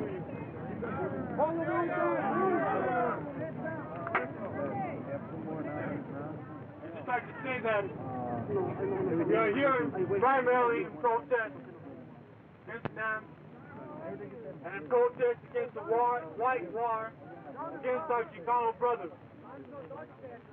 We brought you here around the issue of the moratorium as a vehicle to explain the overall genocide against the Chicanos. And ya basta. We've had enough.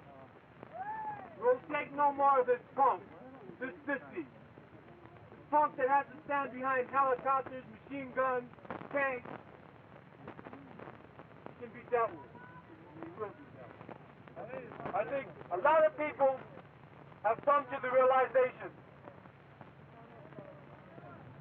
change does not come through poverty programs. It does not come through American politics. I think we all have to face or become real to ourselves. The brown berets, or the people in the brown berets, have become real to themselves. For too long, continuously the man is destroying our raza. Destroying our raza in Vietnam, destroying our raza in the jails, the schools, the factories, grape fields. It has to stop. And it's up to the raza that is here today, the raza that will grow from today. It's up to us. Stand up and save the raza. For if we don't do it, all will be lost.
Novel Coronavirus. Lo que necesitas saber.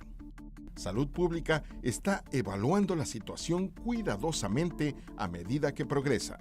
El nuevo coronavirus es un nuevo tipo de virus que comenzó a infectar a la gente recientemente. Comenzó en China continental, pero ahora está infectando a personas de otros países. ¿Cómo se propaga? Por medio de gotitas cuando una persona infectada tose o estornuda y por medio de contacto cercano como al cuidar a una persona infectada. ¿Cuáles son los síntomas? Fiebre, tos, dificultad para respirar. ¿Qué puedo hacer para protegerme a mí mismo y a otras personas de enfermedades respiratorias como el nuevo coronavirus? Quédese en su casa si está enfermo. Limite el contacto cercano con gente enferma. Lave las manos frecuentemente con agua y jabón por al menos 20 segundos. Si no hay agua y jabón disponibles, use un desinfectante para manos a base de alcohol con al menos 60% de alcohol. Limpie y desinfecte los objetos y superficies que sean tocados frecuentemente. Evite tocarse los ojos, nariz y boca. Cúbrase al toser o estornudar con un pañuelo. Luego deséchelo. Si no tiene un pañuelo, use su manga, no sus manos. Utilice una mascarilla solo si está enfermo o si un proveedor de atención médica le ordenó que lo usara. Reciba una vacuna antigripal para prevenir la gripe si no la ha recibido esta temporada. Llame a su médico si presenta síntomas y ha estado en contacto cercano con una persona que se sabe que tiene COVID-19 o que ha viajado recientemente desde un área de propagación generalizada o continua de COVID-19 en la comunidad. Para más información vaya a www.lacity.org o publichealth.lacounty.gov.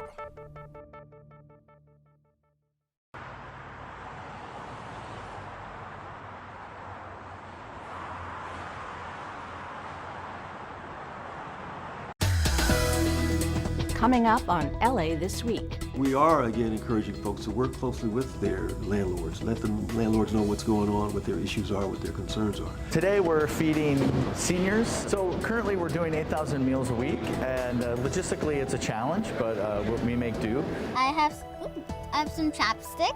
Very good. I have some treats.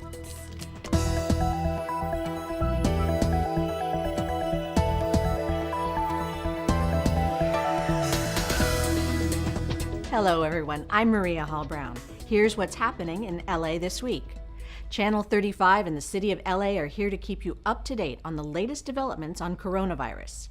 Mayor Eric Garcetti is holding briefings with the latest information for all Angelenos. Video streams are available at lacityview.org/live, as well as facebook.com/Mayor of LA.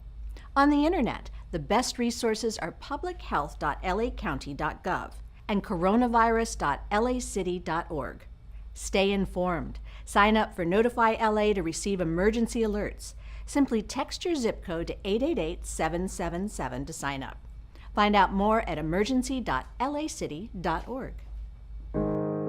Los Angeles County approved a rent assistance program providing up to $1,000 for 3 months to help those struggling during the coronavirus crisis. Wells Fargo, U.S. Bank, Citi, and J.P. Morgan Chase have all agreed to 90-day waiver of payments for those that have been impacted by COVID-19.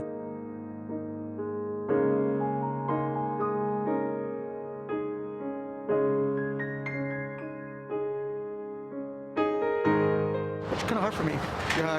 I'm used to working here. I'm a part-time student here, so. I am happy to government helping people for housing payment. We are in a bad situation right now about COVID-19, but in my case, thanks God I have my job. I can support my rent, but for other people, they're not working right now. It's really critical, you know. We work hard, you know. We are struggling for this moment, so just help people, you know, people that really need it.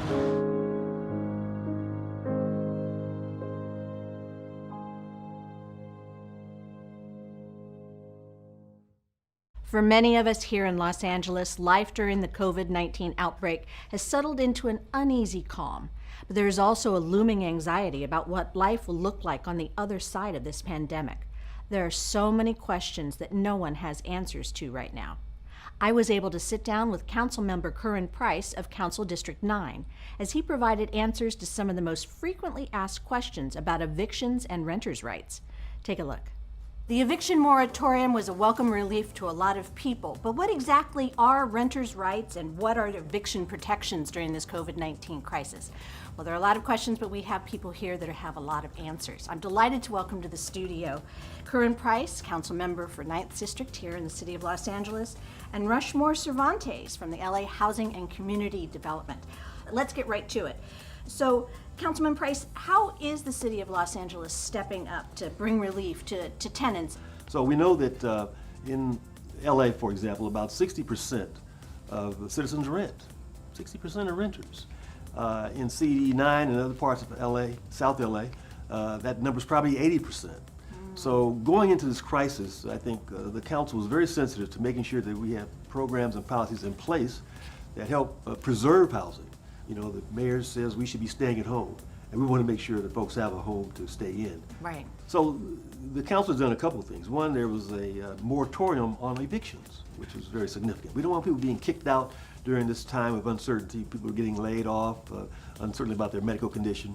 So we put a freeze on evictions. And then finally, for those tenants who have been unable to pay, we're going to give them about 12 months after the emergency is over to make up those payments. And so we're trying to be flexible, we're trying to be responsible. Rushmore, exactly who specifically do all these renter protections apply? Everyone across the board? The moratorium on evictions, as Councilman Price indicated, is across the board. Whether you've lost a job or had a reduction in your wages, whether you've got childcare issues because your children are out of school, or you have increased childcare expenses, or you're caring for a loved one or yourself that's sick, or maybe even a government issue, there's no evictions that are allowed. How long are these rental protections in place, Councilman? It will be in effect through the end of the mayor's stay-at-home initiative. We don't know when that's going to be. You know, initially the thought was it would end about the 15th of May. There's some indication now that it may be longer than that.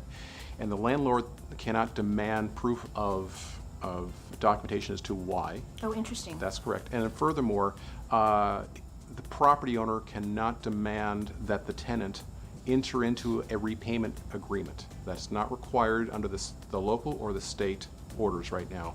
While there are periods of forbearance, it doesn't mean that rents are going to be eliminated. The tenants have the ability to pay back the forbearance amount within 12 months. But we have a new guest with us right now, Silvana Naguib. She's the supervising attorney with the Homelessness Prevention Project. The primary way that we prevent people from becoming homeless is defending them in evictions, or what's known as unlawful detainers. In an ordinary year, between 40,000 and 50,000 evictions are filed in Los Angeles County. That's without a pandemic.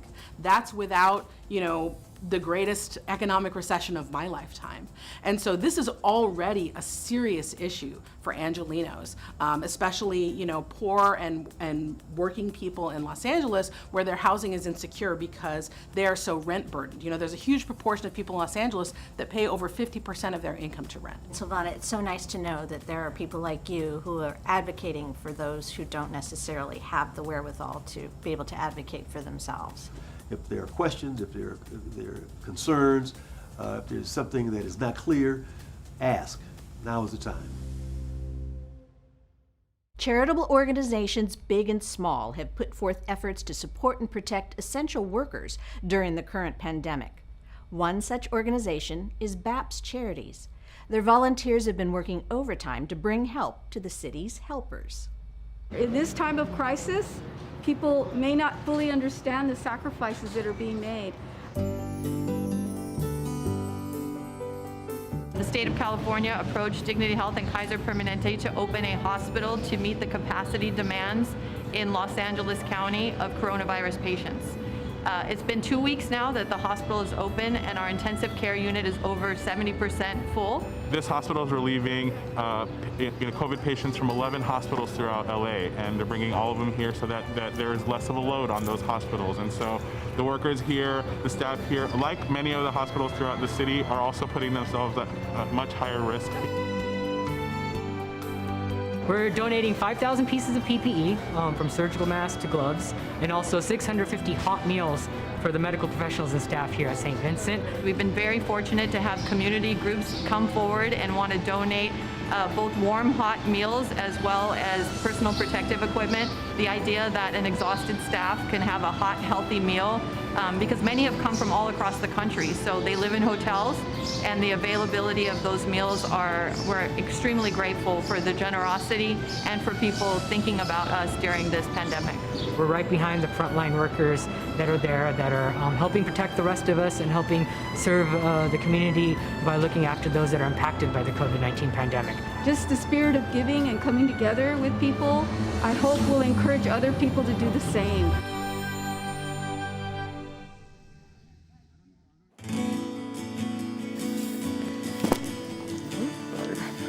Today we have received a generous donation from our apps in support of our frontliners, giving us PPEs and snacks for all of our frontliners working the COVID-19 response. We are donating 26,000 surgical masks and 5,000 gloves, also 100 bottles of hand sanitizer and 1,500 packages of snacks to the Emergency Operations Center and the Mayor's Office of LA.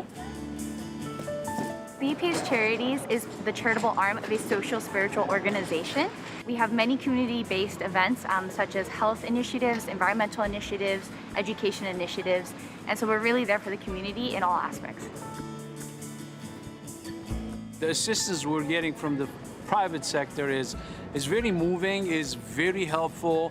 The PPEs we're getting, they're extremely valuable.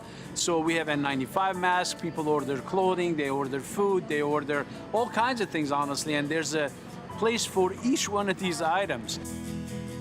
Keep in mind, 80% of the resources, they're in the private sector, right? So we need this hand-holding, we need this assistance. It will also help us morally. It's really refreshing to see how people respect what we do, they realize what we do, and they help. I'm currently a senior at UCLA, and when I heard my graduation wasn't going to happen and that senior experience was not there, I felt like I wanted to give back to the community and give back to LA, this living and breathing city that has hosted me for 4 years.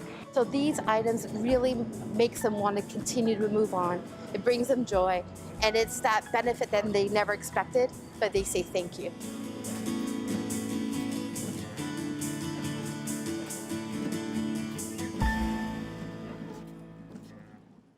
International Firefighters Day was this week. It was just the occasion that Frontliner Foods was looking for to honor and provide meals for our vital first responders.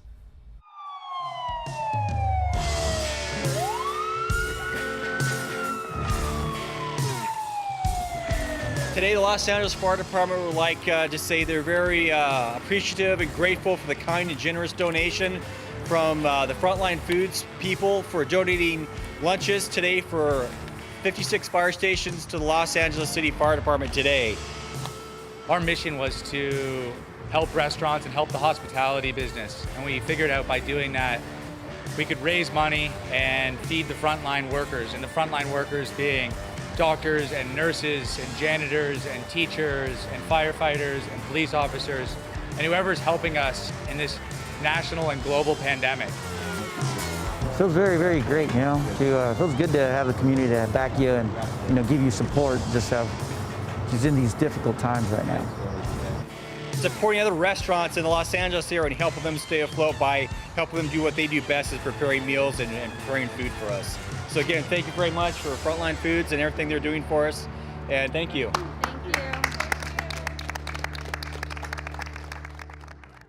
Funding for more Angelino cards has arrived.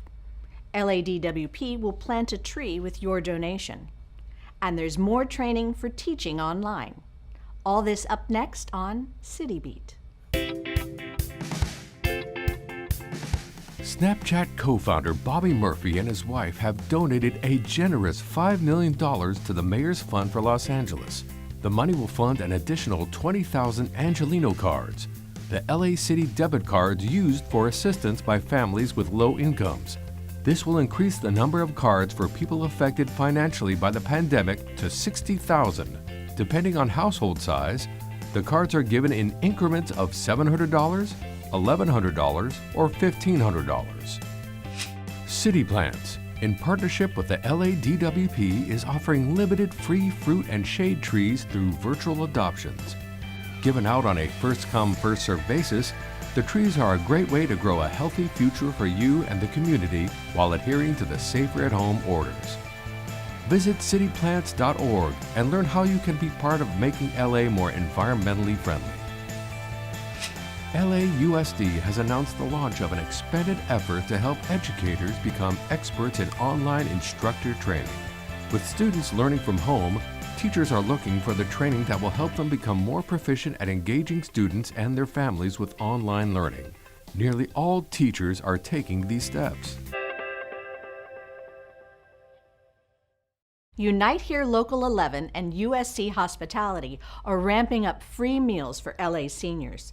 The collaboration is answering the call from Mayor Eric Garcetti to increase the number of meals getting to LA's most vulnerable population.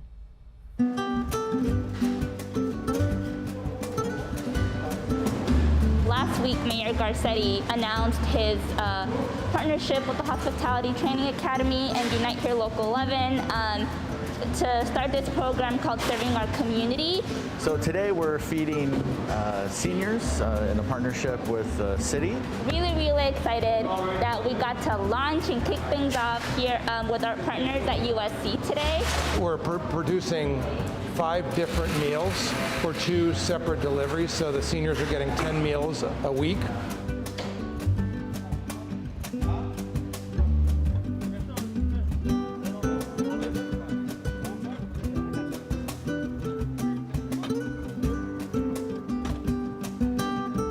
When all these things started, I say, what can I do to help? It makes me feel very proud, We want to be part of the community. It feels great to be part of the process to help the most vulnerable. It's really important for us to be able to help those that are in need. It's the right thing to do. They have no family, they have no strength to go out, so they have to be safe at home. As a union, we've always believed in the power of coming together when things get difficult, and so I believe this is one of those instances, right, where we're coming together with our community, with our workers, with our employers, right, with the city to really say we need to step up and someone needs to provide these services, and so it just makes me really proud. So currently we're doing 8,000 meals a week, and logistically it's a challenge, but we make do.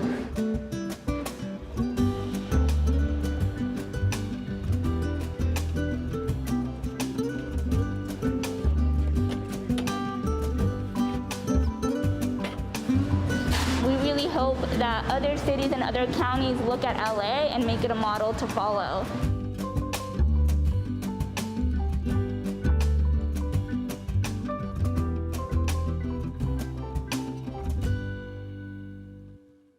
At the beginning of the pandemic emergency, LA residents saw an inexplicable run on toilet paper. You remember that. These days, there's a scarcity of items that are actual necessities: face masks and hand sanitizer. But don't worry, because 3 businesses in Boyle Heights have banded together to hook you up for free. Take a look.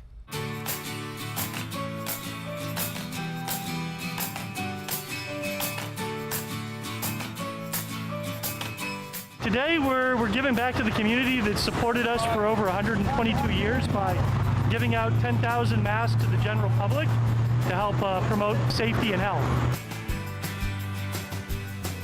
We're an industrial distributor. We were founded in 1898 by my great-grandfather, and our original location was in downtown Los Angeles on 3rd and Main, and we moved over here in 1964 and been here ever since.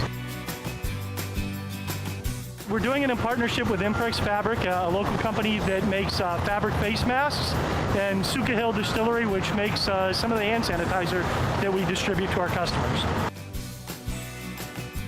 I'm just helping out my team, giving out all the free masks for the community. It's a team effort. From the guys shipping and receiving, the guys on the back, our office as well, just promoting the mask and what we're doing today. A lot of people don't have money to go and buy the mask, or they don't know how to get them because all the supplies are going to the hospitals. So actually we're able to, to do that for them, for our community, for free. Get out the word that wearing a mask in public isn't a bad thing. It's a good thing. You know, it might not completely stop COVID, but it'll help slow it down and give our medical workers a little bit of an ease. But in general, we're trying to do a good thing for the community.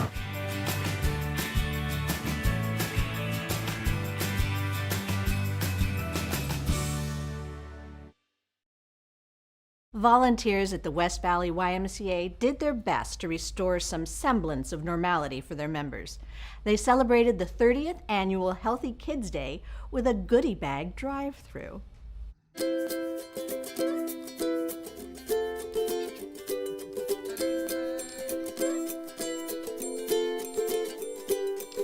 We've been hosting Healthy Kids Day around the nation for over 25 years, and today it's a little bit different. Obviously, we're shut in, we're not doing the normal regimen of activities and fun, healthy games, but we're still honoring Healthy Kids Day. And so today here at the West Valley YMCA, we're providing a healthy grab bag of items, recipes, games for kids, little items that they can take home and they can actually use and play with. We have some virtual content on our website held this morning. We also have 50 free LA Galaxy soccer jerseys. One of our partners, the LA Galaxy, the LA Kings, and the LA Clippers are mission partners of the YMCA. For them to open up their doors and allow us to just drive by, get some special little treats, and just keep our energy and spirits up. Here to pick up stuff that we can't really find in stores anymore because people are just trying to take all of it for themselves. They're trying to take more that they even need. The YMCA has always represented family and community for us, even as adults growing up.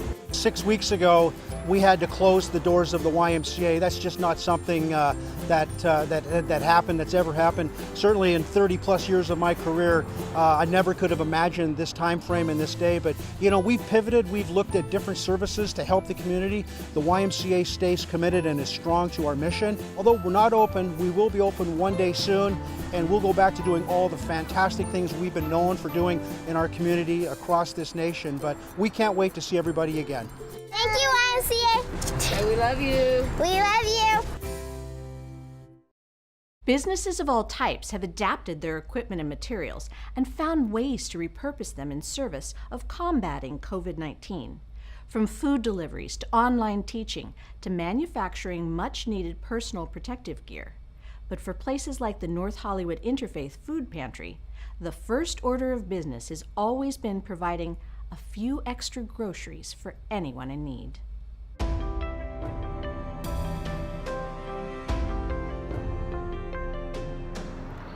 Our food pantry has been serving the community for 37 years. It began with a group of 5 women from 5 different congregations. The ideal, the hope was that we could eliminate hunger here in the East San Fernando Valley. Basically, whether it's through the economic recession, or it's going through an earthquake in 1994, or it's going through the homeless crisis, or it's going through a global pandemic, we are here to serve and bridge the gap where social services doesn't meet the streets.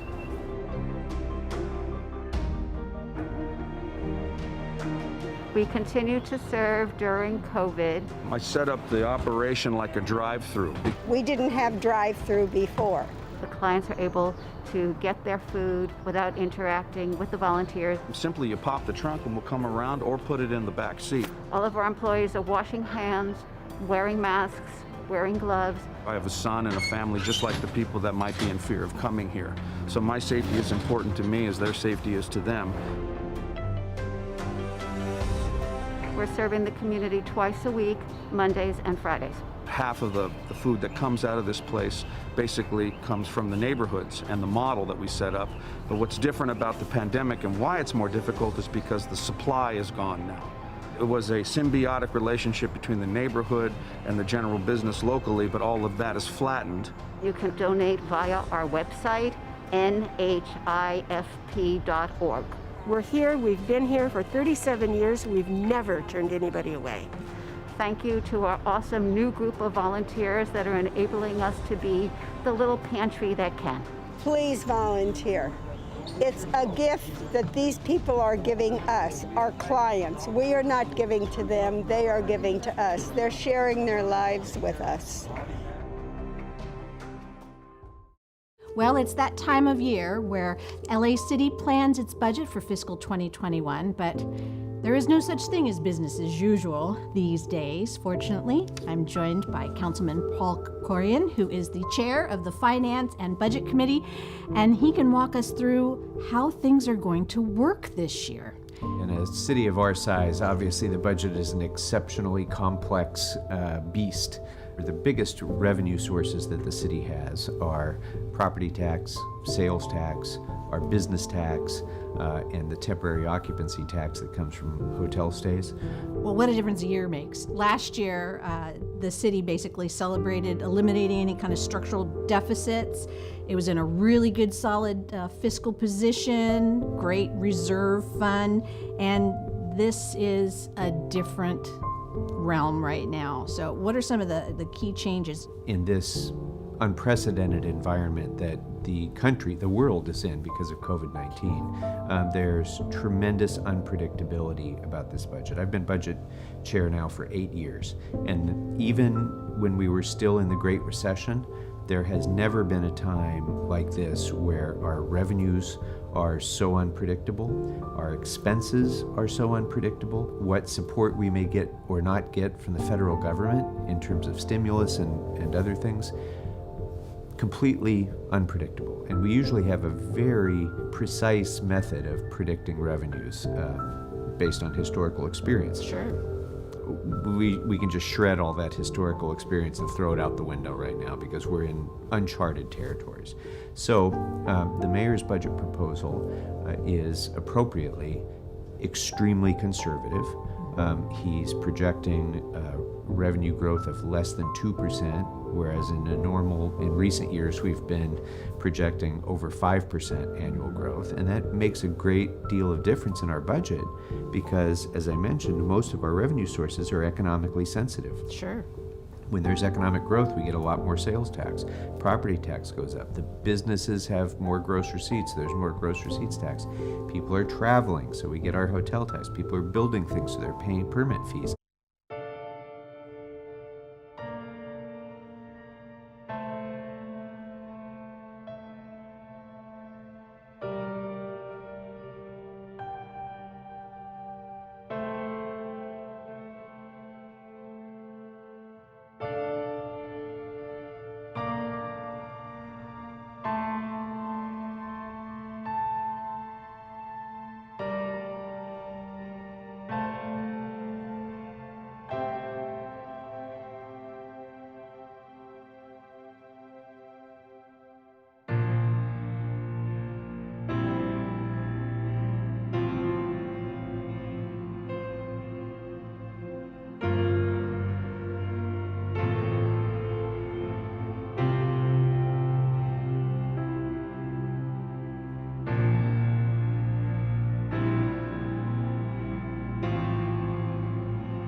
host, Barbara Ferrer. Please go ahead. Thank you, and good afternoon, everyone. I want to start by thanking the Board of Supervisors for their leadership and all the work they're doing to protect the health of everybody who lives and works here in LA County. I also want to start by apologizing for the confusion I inadvertently created yesterday when I indicated that we would need to continue with the health officer orders through the next few months. I had no intention of messaging that we weren't changing our order to reflect our recovery journey, since we are. And this is what we started doing last week when we reopened some limited retail stores, our golf courses, and our car dealerships. And today we'll be issuing a new health officer order to further relax an additional set of restrictions, and I will go into that in a couple of minutes. But I want to start by updating us on our current status. I'm sad to report that there are 47 additional people who have died from COVID-19. 33 of the people who passed away are over the age of 65, and 30 people who were over the age of 65 and passed away had underlying health conditions. 9 people who died are between the ages of 41 and 65, and 8 of the people who died in this age group had underlying health conditions.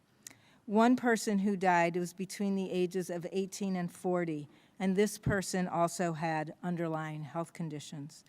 Information on the 3 deaths that are being reported by the City of Long Beach and the 1 death reported by the City of Pasadena are available at longbeach.gov and cityofpasadena.net.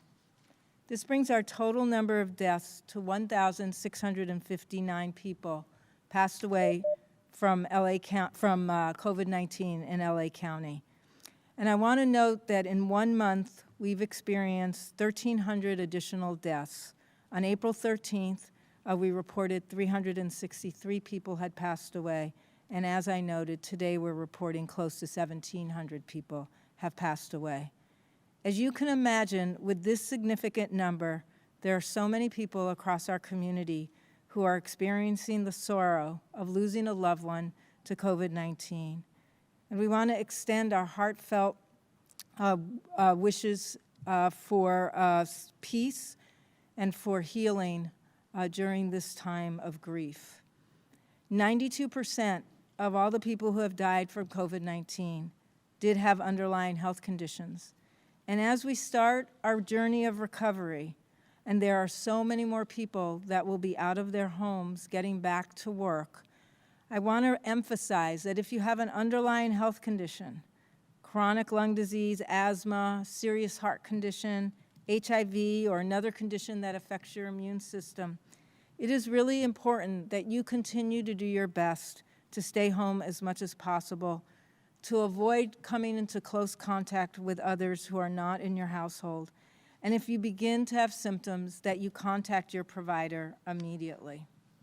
Today, we're also reporting an additional 1,264 new cases. This larger number of cases is partly due to the time lag in reporting cases over the weekend, and also the continued lag time for some labs reporting to us in general. This does bring the total number of people who have tested positive for COVID-19 in LA County to 34,428. The 34,428 total cases we're reporting include 984 total cases reported by our partners in the City of Long Beach, and 593 total cases reported by the City of Pasadena. Both cities have independent city health departments. We're also reporting 257 confirmed cases among people experiencing homelessness. 140 of the people experiencing homelessness who are positive for COVID-19 were sheltered, and they're now appropriately isolated, and their close contacts are quarantined. We're also now conducting investigations in 27 different shelters and identifying a small number of staff and guests that are positive, that need isolation, and close contacts that need to be quarantined. There are 5,596 people who have tested positive for COVID-19 who have been, at some point during their illness, hospitalized, and this number has dropped slightly to be 16% of all of our positive cases. There are currently 1,763 people who have tested positive for COVID-19 who are hospitalized today. 25% of the people who are hospitalized are in the intensive care unit, and 17% of the people hospitalized are on ventilators. We are continuing to see slight decreases in the number of people that are hospitalized. Today, there are 65 fewer people hospitalized than we saw last Wednesday. We have investigated a total of 394 residential congregate settings and non-residential settings where there's at least been one confirmed case of COVID-19. Of these, 366 investigations are currently ongoing and 28 have closed. These settings do include nursing homes, assisted living facilities, shelters, treatment centers, supportive living, correctional facilities, workplaces, food and retail, and educational settings.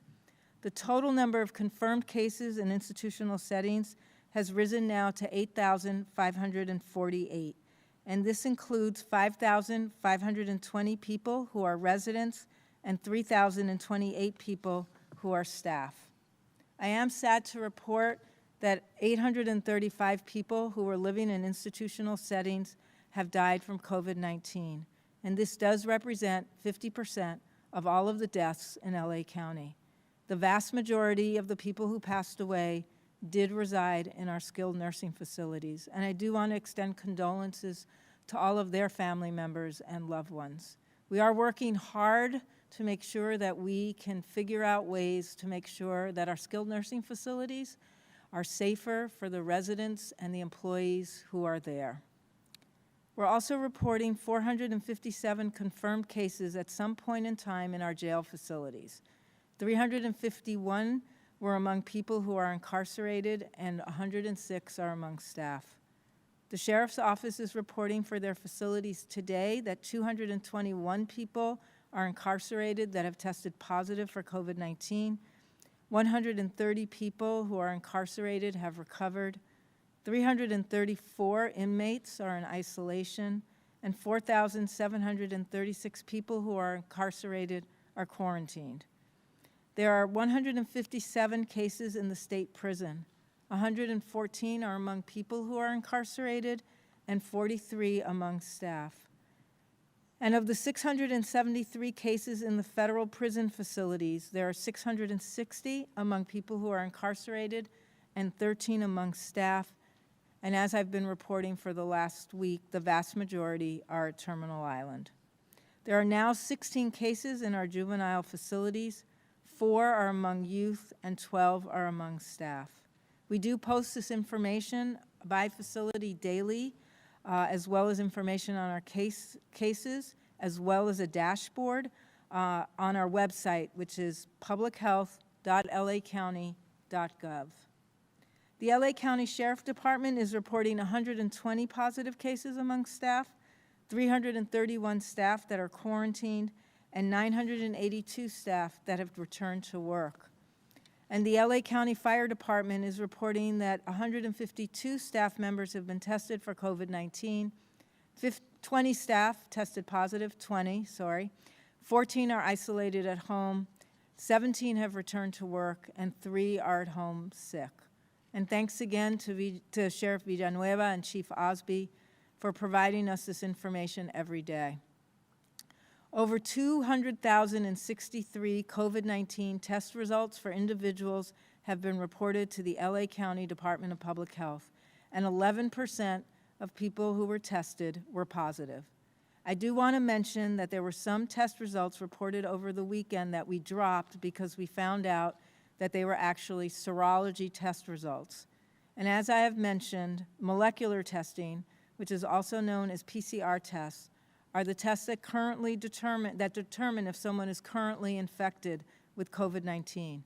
And these are the testing results that we report every day. There are still appointments available at the regional testing sites, and you can find the sites and make an appointment online by going to covid19.lacounty.gov/testing. Today, as I noted it at the beginning of my remarks, we are issuing a new Safer at Home Health Officer Order. We continue to call our health officer order Safer at Home to emphasize that all of us are still more protected when we remain home as much as possible. Under this new order, there are 2 additional categories of lower risk businesses that are able to reopen. All retailers are able to reopen for door-side pickup and deliveries at the door, with the exception of those who are located in indoor shopping centers and malls. And manufacturing and logistic businesses that supply the lower risk retail businesses may also now reopen. And as a reminder, this applies to the shops that opened last weekend and to the retail businesses that are opening now to sell goods and services to the public. We ask that you remember, both the public and the retailers, that this is just to offer curbside, doorside, or other outdoor or outside pickup or delivery. The public is not allowed to go into the retail businesses. And also, as a reminder, before a retail business or a manufacturer or a warehouse opens, they are required to prepare, implement, and post their compliance with our directives to demonstrate that they're adhering to distancing and infection control practices that protect both employees and customers. These are requirements that ensure physical distancing, that require cloth face coverings for both employees and for customers, require regular cleaning of high-touch surfaces, and making sure that hand washing or hand sanitizing is easily accessible at all times. I want to also note that LA County beaches are also reopening this afternoon for activities like running, walking, kayaking, swimming, and surfing. Group sports and activities like picnicking and sunbathing are not allowed at this time, and the parking lots, bike paths, piers, and boardwalks remain closed. Chairs, umbrellas, and coolers are also not allowed. There are also a group of low-contact outdoor recreation facilities that are able to open once they can comply with the directives. And those directives, again, are to really reduce the risk of crowding and the risk of COVID-19 transmission. So in addition to the golf courses that already opened last weekend, these facilities include tennis and pickleball courts, shooting and archery ranges, equestrian centers, model airplane areas, community gardens, and bike parks. And I want to remind folks, if you're using these facilities, please go on our website. We have instructions about how you can be safe, and you can make sure others that want to enjoy the facilities are safe as well. Local public entities under the health officer order, the new health officer order today, may, if they want to, temporarily close certain streets or areas to automobile traffic, and this would allow for increased space for persons to engage in recreational activity that's permitted by the health officer orders. As our outdoor spaces are reopening, departments who oversee them are making sure that they are prepared. They're putting in place safety guidelines and protocols, and they're communicating with the public about these requirements. And I want to remind us all, when we use our outdoor recreation opportunities, be those at a park, a trail, or a beach, please help by doing your part to comply with infection control protocols and physical distancing. In all of these spaces and places, you are required to wear a cloth face covering as it's appropriate when you will be in contact or you think you may be in contact with other people. I do want to thank the LA County Board of Supervisors, the city mayors, the Department of Beaches and Harbors, the Department of Parks and Recreation, and all of our community partners for carefully and thoughtfully working to reopen these businesses and spaces, and for doing so in a way that continues to prioritize the health and safety of residents, visitors, and employees. I'm glad that our recovery journey is underway, but as I've said from the beginning, this will be a slow journey. In the last few weeks, we've worked together to slow the spread of COVID-19, and this will now be our new foreseeable normal in the future. Everywhere we go, we will be taking protections. You'll be taking protections, I'll be taking protections, our families need to take protections, and all of our employees and customers will need to take protections. This is because COVID-19 as a virus is still relatively easy to transmit, and it can cause, as I've noted, serious illness and death. That means that as much as possible, when you can, you ought to stay home. You ought to continue to adhere to the safer at home recommendations. Stay with your household. There are no events or gatherings that are allowed. We ask that you help us make sure that as we are on our recovery journey, we take our steps together in a way that protects each other. One of our strategies for making sure that we continue to not see any huge increases in deaths and hospitalizations is to use our health officer orders to help us reflect our progress on our recovery journey. So we are reopening in stages where we look at whether businesses and activities can reopen safely based on the intensity of contact that people have with each other and the ability to modify the risk of transmission of COVID-19 in these spaces and places and businesses. It will, though, continue to be all of our responsibility to do our part. We need to make sure that employees and customers and residents are as safe as possible as all of the places reopen.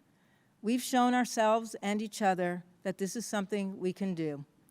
We're beginning this journey together, and it's a testament to the actions so many of you have taken, so many of the sacrifices you've made to be able to actually save lives and slow the spread. And I'm grateful for your hard work. I appreciate your kindness to one another and your patience. As we open more places, we all do need to keep working together. And with that, I will open for questions. Ladies and gentlemen, if you would like to ask a question, please press 1, then 0. As a courtesy to all callers, please limit yourself to one question. You may go back into queue for any follow-up questions. And one moment for our first question. Our first question is from Patrick Healy with NBC4. Please go ahead. Thank you very much. Thank you, Dr. Ferrer. As you're aware, your comments yesterday of the supervisors created quite the tizzy. But is the reality here, as you outlined again today, that the social distancing and other infectious disease precautions will be required for way beyond the end of summer in all likelihood? Well, I think if you talk to any of us who are public health folks, we're pretty much aware that this virus is easily transmitted, and that in the absence of therapeutic medicines, in the absence of a vaccination that would afford a lot of us some immunity, and in the absence of the kind of testing that you could do every day at your home with a 5-minute test result, we are left in the near future looking at the kinds of strategies that help us protect each other. And that is the physical distancing, that is infection control, and it is what we call containment, making sure that we identify people who are positive as quickly as possible so that they can isolate and their close contacts can, in fact, then quarantine. That is what we all will need to do until we have either all three of the possibilities that I mentioned are in play, or even or one or two of them would actually make it more likely that we can look towards different ways to protect ourselves. But we have to protect ourselves. I mean, this virus is relentless, and we still have more people dying of COVID-19 every single day in LA County than they die of any other single disease. But thanks, and I'll take the next question. Our next question comes from David Rosenfeld with LA Daily News. Please go ahead. Thank you very much for taking my question. I wanted to ask you, looking at the numbers in general, they seem to just be staying level. So with this relaxation, what do you expect to see in those numbers? And, it sort of begs the question I think we're hearing from a lot of people now is like, if these numbers have been the same, why did we need to go into 2 months of lockdown when we come out, we're essentially facing the same problem? I think that's Thank you. actually an excellent question, and we do ask ourselves the same question. If nothing's really changed, what did we accomplish? Well, we did accomplish something huge. We never had a surge. We never had a peak. And I can promise you, if everybody hadn't done their part, if people hadn't stayed home, that would not have been what the last 2 months looked like. We would have had many, many more cases and many, many more deaths. The good news about reopening slowly is we do get to take our time, and we're not going back to the same conditions we had before we closed. So as I've noted, when we reopen any place that's reopening, it's using really strong and stringent infection control measures, and there's introducing a fair amount of distancing, and we're all going to be wearing our face coverings when we're near each other.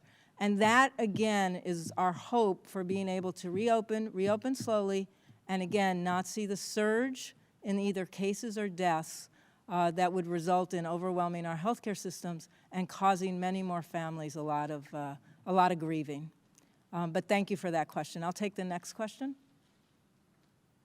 Our next question is from Steve Gregory with KFI News. Please go ahead. Hi, Barbara. Good afternoon. And Hi. I'm sorry if you mentioned this. Did you say how long you were extending it? I must have missed that. And really my question was, is this in essence just part 2 of the phase 2 of Roadmap to Recovery? Yeah, that's a great question. And for those of you who were around last week when we unveiled the Roadmap to Recovery, we are still in stage 2, and it is in some ways a phase 2. And there will be a phase 3, I believe, of stage 2 activities.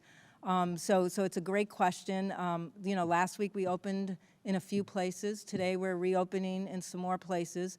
If you remember, in stage 2, we have a few other opportunities, again, to look at lower risk businesses and think about reopening. We do need to wait for the governor to agree with us and for the state health officer orders to allow us to do some of the remaining activities that are in our stage 2.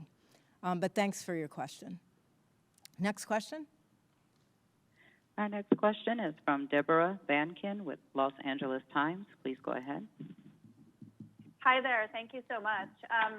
My question is, according to Governor Newsom's latest stage 2 guidelines yesterday for what can and can't open, outdoor museums and outdoor galleries are now allowed to open with county permission. So my question is, do outdoor museums have LA County's permission to open right now? And if not, when do you expect that?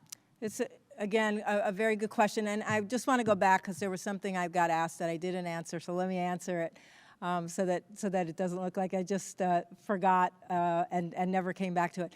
This health officer order does not have an end date. It will go on and be modified over time as appropriate. So again, mirroring what the state is doing, we're using this health officer order. It has a start date of today and no definitive end date, but it leaves it open for us to continue to make the modifications, as we've done with the previous health officer order. And in terms of the opening of the outdoor museums, again, we received word yesterday in the afternoon that the state health officer order would allow that. We will now work to see what's feasible and what makes sense here in LA County. Some of the actions and activities and sectors that are able to reopen in other places reopen more easily than it may be here in LA County. For example, when we open all of our retail businesses here, we're opening thousands and thousands and thousands of businesses, and we want to provide a lot of support. We want to make sure that everyone's safe, employees in particular. So sometimes we may go a little bit slower than the state, and I ask you to have patience. We're really, again, trying to make sure that we can do this with consensus on how we, in fact, create environments that are as safe as possible for visitors, employees, and for residents. We'll take the next question. Our next question comes from Dave Lopez with Channel 2 News. Please go ahead. Yes, Doctor, good afternoon. Hi, I know Dave. we touched on this before, but it kind of falls into the the new phase, the next phase we go to. I think everybody longs for the day to be able to sit down at a restaurant and order a meal and be able to gather with more than 50 people, go to your local gym. Are we going to need to hit the criteria of no deaths for 14 days in order to see that? We need to do one of two things. We can, which I think is more realistic, wait until the state decides that the state as a whole is ready to move forward with those activities. And then we can decide if that makes sense for LA County, or we would have to meet the benchmarks that the state set forward, which, as you noted before, would be nearly impossible. So, our best bet, I think, is to watch when the state feels like, as a state, this would be an activity that we could all engage in, and then we would have to make our own assessment depending on what our numbers look like, depending on what hospitalizations look like, depending on what deaths look like, as to whether or not that makes sense for all of us here in LA County. But we do appreciate that the state has actually issued guidance for the restaurants so that they can be well aware of the kinds of modifications that will be required whenever it is safer for them to be able to reopen. And thanks, Dave, for the question. Next question. Our next question comes from Claudia Pesciota with KNX News Radio. Please go ahead. Hi, Claudia. Kind of piggybacking on Dave's question, I'm just wondering, realistically, if someone's trying to plan a wedding or a quinceañera or some other big gathering, do you think there's any chance they get to do it at any time this year? Second question is, when might relatives get to visit loved ones in long-term care facilities again? Obviously, they want to get in there and see what's actually going on.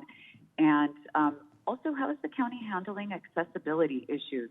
I've heard from people, that they can be difficult for them to, put on masks before entering a store, and as businesses try to limit ingress and egress, sometimes the accessible entrances are not being used. Thank you. Yeah, thanks a lot. Let me talk about the accessibility issue because I think it's critically important. If you look at our directives around wearing masks that are posted on our website, you will note that there are a set of exceptions to people who do not need to wear masks, and it includes people who may have a disability that prevents them from being able to safely wear a mask, and it certainly includes very small children.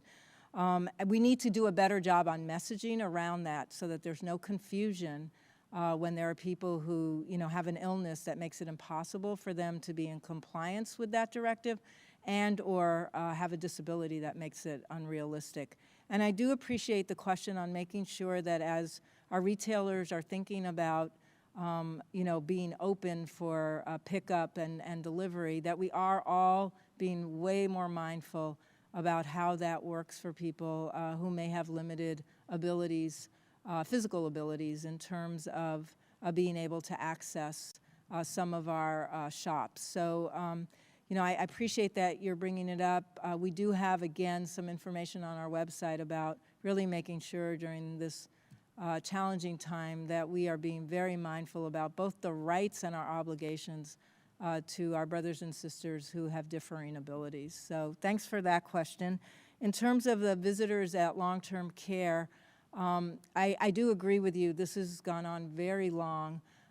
We are looking, again, across the country and with some guidance from the Centers for Disease Control about what kind of practices can we institute that would make it safer for there to be a limited number of visitors in some of the facilities. And again, my heart goes out to the families of loved ones who are in these facilities. It's heartbreaking, especially in places where you cannot communicate effectively using technology, to be this long without seeing someone you deeply love. So we are trying to work on getting some consensus on how that could happen.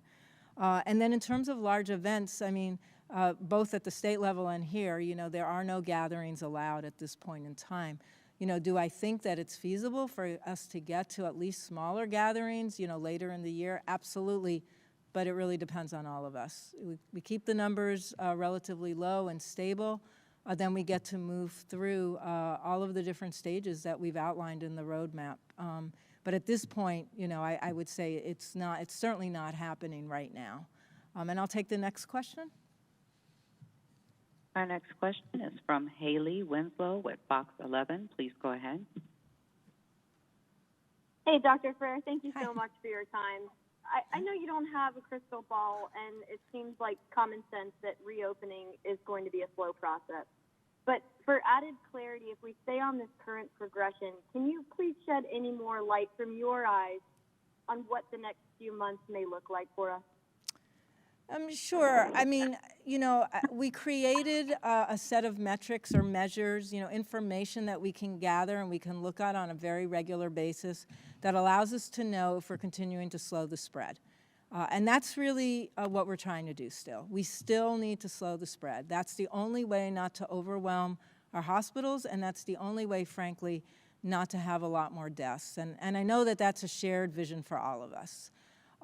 So it does mean as we relax some of the restrictions, we need to give ourselves a little bit of time to look at what the data tells us about how well we're doing on slowing the spread.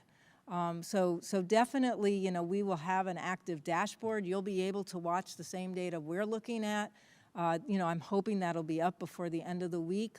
So we'll all be together on sort of, making sure that we continue to slow the spread. And part of that is also making sure we maintain our capacity to protect those who are most vulnerable, our healthcare workers. Our hospitals need to be able to, again, have adequate supplies. They need to have, that's the PPE, the personal protection equipment, as do our workers. Our healthcare system needs to deliver both essential care and COVID-19 care. So there's also a set of, for us, sort of metrics or measures that we're watching to make sure we maintain good capacity to be responsive during a pandemic. And that includes our testing capacity as well. But thanks for that question. We'll take the next question. Our next question is from Francine Kiefer with Christian Science Monitor. Please go ahead. Hi, Dr. Ferrer. Hi. Could you please describe what the public health impact is that's related to the lockdown, not directly related to COVID, but things related to the lockdown like suicide, substance abuse, depression, other things related to it? What is that picture looking like right now? And as we move into this slow journey that you mentioned, how are you, as the public health official, weighing these impacts with the impacts directly related to COVID, deaths and lives lost and illness and so on? Yeah, that's a great question. We are, of course, tracking deaths for that are happening from other causes. I will note that at the moment, again, there's a slight lag here, but at the moment, we neither have seen an increase in the rate of suicides in LA County nor in the rate of overdoses. That doesn't mean that we don't have serious issues related to depression and anxiety. So, and so I want to note that those aren't the only two measures to let you know whether or not there are people who are really suffering. I would say when we look at our survey data and we see that between 40 and 50% of residents who are being surveyed by national survey firms and some of the local survey firms, and they're all saying they're extraordinarily stressed and they're depressed and they're anxious. And so I do think this has come, this pandemic has come at a great cost to sort of the overall health, and we have to attend to that as well. In part, you see this, there's a lot of fear, even as we reopen. I have a fair number of people who say to me, oh, don't reopen because I don't want to be made to go to work because I don't think it's going to be safe for me to go to work. And I also get folks who say, even when you reopen, I'm not going to go out and do these things. I have a chronic condition and I don't think it's really safe for me. But they feel fearful as well. So there's the economic toll, I think there's the emotional toll on our well-being, and then there's the physical toll as well. And, as public health folks, we have to look at the whole picture. But I want to say when you're in the middle of a pandemic, you also need to make sure, for all of the reasons you just mentioned, that our healthcare system does not get overwhelmed and that we don't have what we call excess deaths that are happening at this point in time. So I have time for one more question. And our last question comes from Jim Roop with Westwood One News. Please go ahead. Hi, thank you very Hi, Jim. much. Thank you, Doctor. Good afternoon. Good afternoon. I'm confused about one of the decisions. With all due respect, you have great credentials, great background and degrees and experience in public health, but you're not a medical doctor. So who's making what we assume are medical science-based decisions? For instance, what's the difference between an employee at a certain retailer bringing merchandise purchased out to the parking lot to give to somebody who purchased it that's not inside a mall, and a retailer that is inside a mall and a worker bringing merchandise out to the parking lot for that person? What's the difference if someone's just bringing the merchandise out anyway? Yeah, a great question. Let me start with the first. So, obviously we have a health officer here, Dr. Davis, who's a medical doctor, and most of the disease control team for us here are all also physicians who are specialists in infection disease control. And they obviously are behind reviewing all of the clinical and medical data that needs to be, as you so rightfully noted, taken into account in the decisions. The indoor malls are still closed by the state. So those cannot open at this point in time because the state isn't allowing the indoor malls to open. So, I want to again say that there's very different ways to look at risks, but that assessment has been made. Now, all of the stores that are in malls that have an outside entrance or the capacity to, in fact, go ahead and do those, I don't want to call them curbside because it's really door-side deliveries, can go ahead and do that in the malls. The inside of the mall cannot be open. But thanks for your questions. And now I want to go ahead and introduce Jackie Valenzuela, who will go ahead and give remarks in Spanish. Thanks a lot.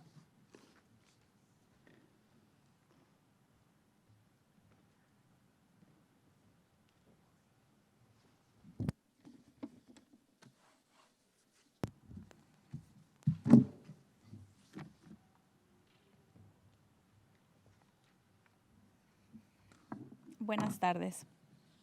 Para actualizarlos, nos da tristeza informarles de que 47 personas adicionales han fallecido por causas de COVID-19. Esto eleva el número total de fallecimientos a 1,659 en el condado de Los Ángeles. 92% de las personas que fallecieron por causas de COVID-19 tenían condiciones delicadas de salud. Hoy también reportamos 1,264 casos nuevos. Este mayor número de casos se debe en parte al retraso en notificación de casos durante el fin de semana y el retraso de algunos laboratorios en notificarnos.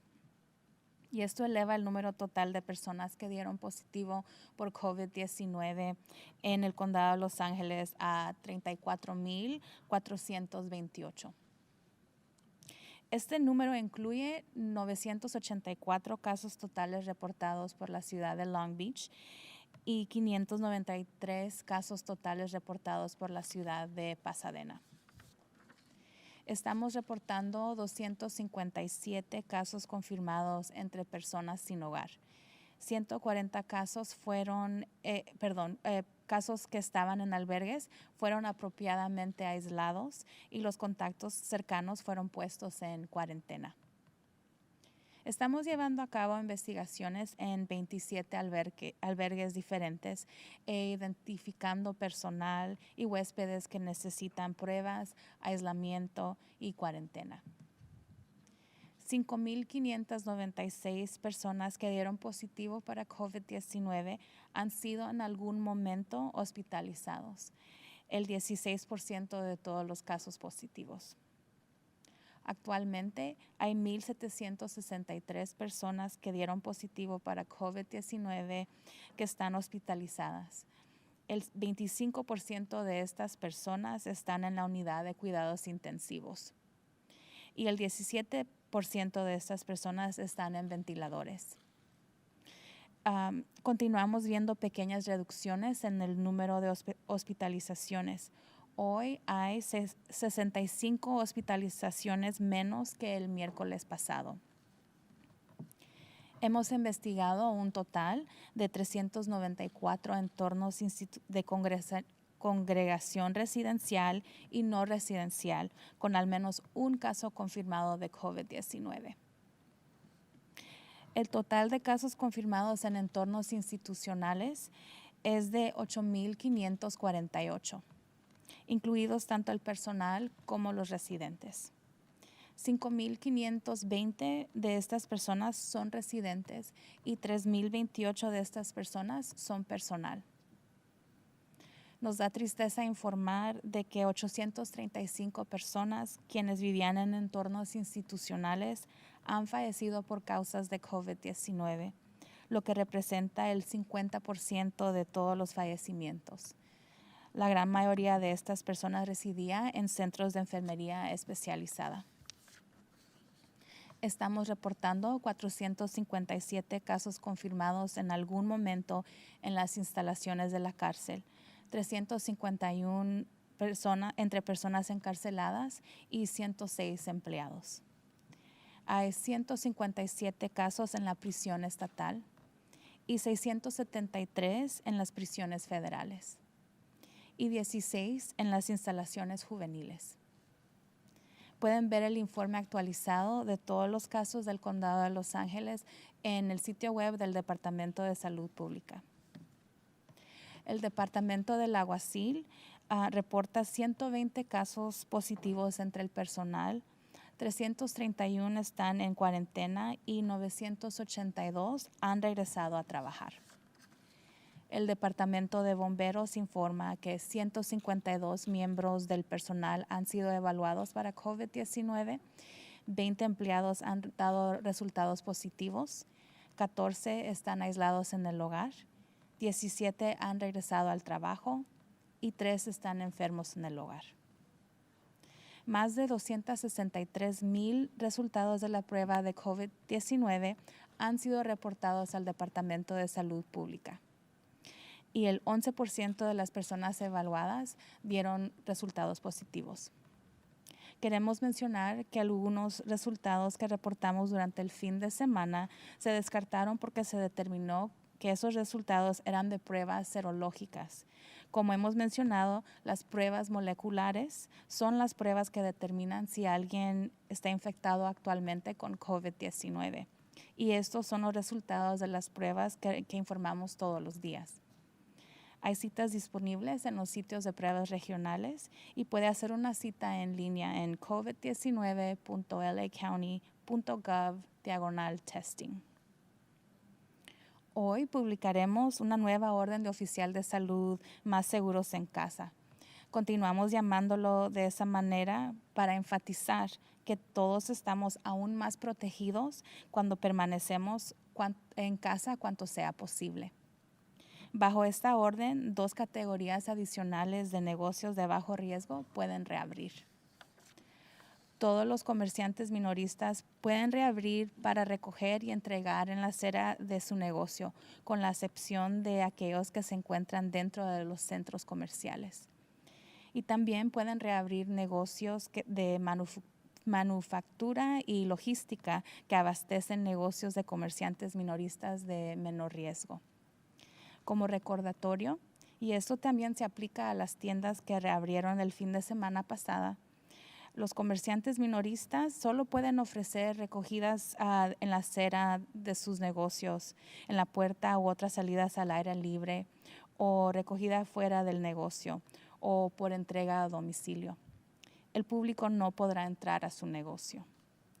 Antes de reabrir los negocios, deben preparar, implementar y publicar su cumplimiento de las directivas que demuestran que cumplen con las prácticas del distanciamiento físico y control de infecciones para proteger a los empleados como a los clientes. Estos requisitos incluyen asegurar el distanciamiento físico, requerir cubiertas de tela para la cara, limpiar regularmente las superficies de alto contacto y asegurar que el lavado o desinfección de manos sea fácilmente accesible en todo momento. Las playas del condado de Los Ángeles también están reabriendo para actividades como correr, caminar, nadar y surfear. Los deportes y actividades en grupos, como ir de picnic o tomar el sol, no están permitidos en este momento. Y en los estacionamientos, ciclovías, muelles permanecen cerrados. Algunas instalaciones de recreación al aire libre de bajo contacto pueden reabrir y deben cumplir con todos los protocolos para reducir grandes grupos de personas. Además de los campos de golf que ya han abierto, estas instalaciones incluyen canchas de tenis y otras. Las entidades públicas locales pueden, si lo desean, cerrar temporalmente calles o áreas de tráfico de automóviles para permitir un mayor espacio para que las personas participen en actividades recreativas permitidas por la orden oficial de salud. A medida que los espacios al aire libre vuelven a abrir, los departamentos que los supervisan se aseguran de que estén preparados y se ponen en práctica pautas de seguridad y se comunican con el público sobre estos protocolos. Relajar la orden solo es posible si todos seguimos trabajando juntos. Nuestra estrategia para asegurarnos de que no sigamos viendo grandes aumentos en fallecimientos y hospitalizaciones es emitir órdenes del oficial de salud que cambiarán para reflejar nuestro progreso hacia la recuperación del condado de Los Ángeles. Estamos muy agradecidos por su bondad y por su paciencia. A medida que abrimos más lugares, todos necesitamos seguir trabajando juntos. And now we'll move on to remarks in Armenian.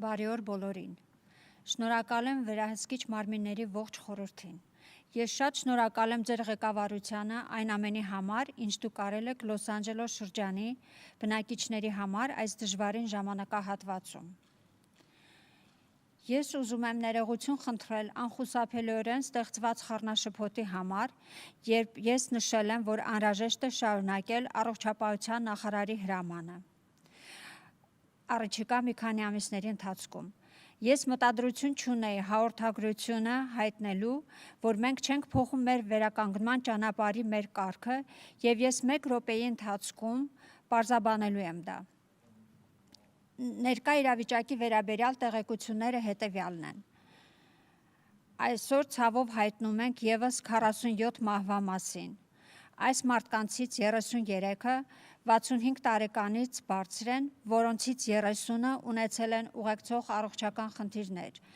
9 անձի տարիքը 41-ից 65-ն է եւ 8-ը ունեցել են ուղեկցող առողջական խնդիրներ։ Սա բերում է ընդհանուր մահերի թիվը 1659-ի Լոս Անջելես շրջանում։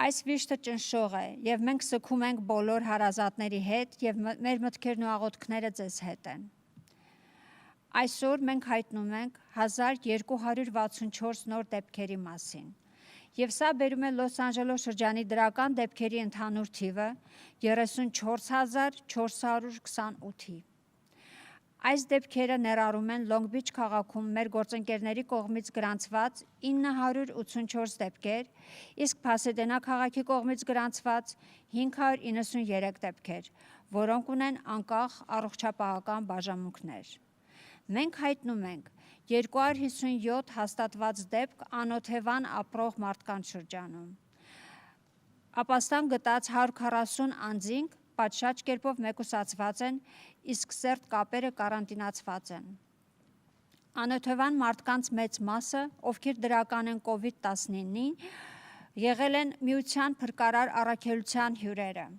Մենք ուսումնասիրություն ենք անցկացրել 27 տարբեր ապաստանների անձնակազմի եւ հյուրերին, որոնք տեստի, մեկուսացման եւ կարանտինի կարիքներ ունեն։ Հոսպիտալացման տվյալները 5596 դեպք ինչ որ պահի հոսպիտալացվել են, որը կազմում է բոլոր դրական դեպքերի 17%-ը։ Ներկայումս հոսպիտալացվել են 1763 մարդ, որոնցից 25%-ը գտնվում են ինտենսիվ խնամքի բաժանմունքում, իսկ 17-ը միացված են շնչառական օդափոխիչների։ Ներկայումս քննություններ են կատարվում 394 ինստիտուցիոնալ բնակության հաստատություններում։ Դրանց թվում են ծերանոցներ, ապաստաններ, բուժման կենտրոններ, օժանդակվող բնակելի հաստատություններ եւ քրյա կատարողական հիմնարկներ։ Ինստիտուցիոնալ միջավայրում հաստատված ընդհանուր դեպքերը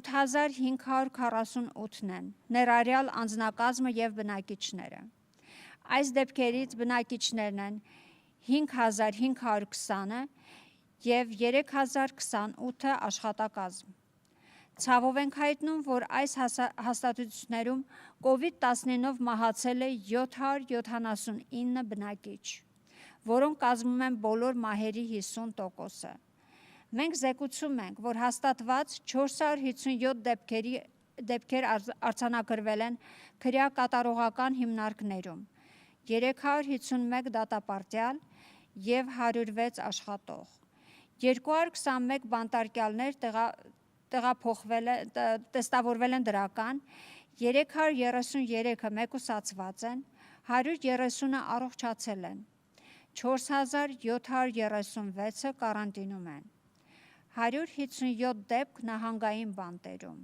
114 բանտարկյալ եւ 43 աշխատակազմ, 673 դեպք ֆեդերալ բանտերում, 660 բանտարկյալ եւ 13 աշխատակազմ, 16 աշխատակազմի դեպք անչափահասների հաստատություններում։ Մենք տեղադրում ենք հաստատված դեպքերի եւ մահվան քանակը մեր կայքում, աշխատողներին, բնակիչներին եւ ընտանիքներին տեղեկացնելուց հետո։ Եվ Լոս Անջելես շրջանի արձանագրված բոլոր նոր դեպքերի զեկույցը կարող եք տեսնել առողջապահության վարչության կայքում publichealth.lacounty.gov։ Լոս Անջելես շրջանի շերիֆի վարչությունը զեկուցում է 120 դրական դեպք անձնակազմի մեջ, 331-ը կարանտինի մեջ են, 982-ը վերադարձել են աշխատանքի։ Լոս Անջելես շրջանի հրշեջ վարչությունը հայտնում է 20 դրական դեպքեր անձնակազմի մեջ, 14-ը մեկուսացված են տանը, 17-ը վերադարձել են աշխատանքի։ Շնորհակալություն շերիֆ Վիլանյուևային եւ պետ Օզբին այս տվյալները հետևելու եւ զեկուցելու համար։ Ավելի քան 263,000 մարդ տեստավորվել են եւ արդյունքները զեկուցվել են Լոս Անջելես շրջան, որոնցից 11%-ը դրական են։ Ես ուզում եմ քաջալերել ձեզ տեստավորվել, եթե ունեք ախտանիշներ տարածաշրջանային տեստավորման վայրերում։ Ավելի անվտանգ, քան տանը։ Մենք շարունակում ենք մեր առողջապահության նախարարի հրամանը ավելի անվտանգ տանը, որպեսզի շեշտենք, որ բոլորս էլ ավելի պաշտպանված ենք եւ մենք հնարավորինս տանն ենք մնում։ Այս հրամանի համաձայն ցածր ռիսկի ունեցող բիզնես եւս երկու կատեգորիա կարող են վերաբացվել։ Բոլոր մանրածախ առևտրի զբաղվողները կարող են վերաբացվել մուտքի կողմից ձեռք բերելու եւ առաքման համար, բացառությամբ նրանց, ովքեր տեղակայված են փակ առևտրի կենտրոններում։ Եվ արտակարգ եւ լոջիստիկ բիզնեսները, որոնք մատակարարում են ցածր վտանգի մանրածախ բիզնես, կարող են նաեւ բացվել։ Որպես հիշեցում, սա վերաբերվում է նաև անցյալ հանգստյան օրերին բացված խանութներին։ Մինչև վերաբացումը մանրածախ բիզնեսներից կպահանջվի նախապատրաստվել իրականացնելու իրենց համապատասխան հրանգները, որոնք կարող են հեռավորություն եւ վարակների վերահսկում պաշտպանել։ Այս պահանջները ներառում են ֆիզիկական հեռավորության ապահովում, երեսապատում, մակերևույթների պարբերաբար մաքրում եւ ձեռքի լվացում կամ ձեռքի մաքրում ապահովելու բոլոր ժամանակներում։ Լոս Անջելես շրջանի լողափները վերաբացվում են նաև այնպիսի գործողությունների, ինչպիսիք են վազքը, քայլելը, լողը եւ ճամփորդելը։ Խմբակային մարզաձևերը եւ խնջույքների ու արևի լուգանքները այս պահին թույլատրված չեն։ Իսկ ավտոմեքենայի տեղերը, հեծանիվային արահետները մնում են փակ։ Ընտրեք ցածր կոնտակտային բացօթյա հանգստի օբյեկտներ, որոնք կարող են բացվել եւ պետք է պահպանեն առողջապահության աշխատակազմի կողմից տրված բոլոր արձանագրությունները, նվազեցնելու մարդաշատությունը եւ COVID-19-ի փոխանցման վտանգը։ Գոլֆի դասընթացներից բացի, որոնք արդեն բացվել են, այդ օբյեկտները ներառում են գոլֆի խաղադաշտեր, թենիսի հրաձգություն եւ նետաձգության դաշտավայրեր, ձիասպորտի կենտրոններ, ինքնաթիռի տարածքներ, համայնքային պարտեզներ եւ հեծանիվի զբոսայգիներ։ Տեղական հասարակական կազմակերպությունները ցանկության դեպքում կարող են ժամանակավորապես փակել որոշակի փողոցներ կամ տարածքներ ավտոմոբիլային երթևեկության համար, հնարավորություն ընձեռնել ավելի մեծ տարածք տրամադրել այն անձանց համար, ովքեր զբաղվում են առողջապահության ոլորտի սպայական հրամանով։ Որպես հիշեցում, զբոսայգիներում, արահետներում եւ լողափներում եւ այլ բաց տարածքներում բացօթյա հանգստի գործողությունները պետք է համապատասխանի վարակների վերահսկման, ներառյալ ֆիզիկական հեռավորությանը եւ դեմքի ծածկոցներ կրելը։ Ցանկանում եմ շնորհակալություն հայտնել Լոս Անջելես վարչակազմին, քաղաքապետերին, լողափների եւ նավահանգստների դեպարտամենտին, այգիների եւ հանգստի վարչությունների եւ մեր բոլոր համայնքներին այս ձեռնարկություններին եւ տարածքների վերաբացման համար ապահովելով բնակիչների, այցելուների եւ աշխատողների անվտանգությունը։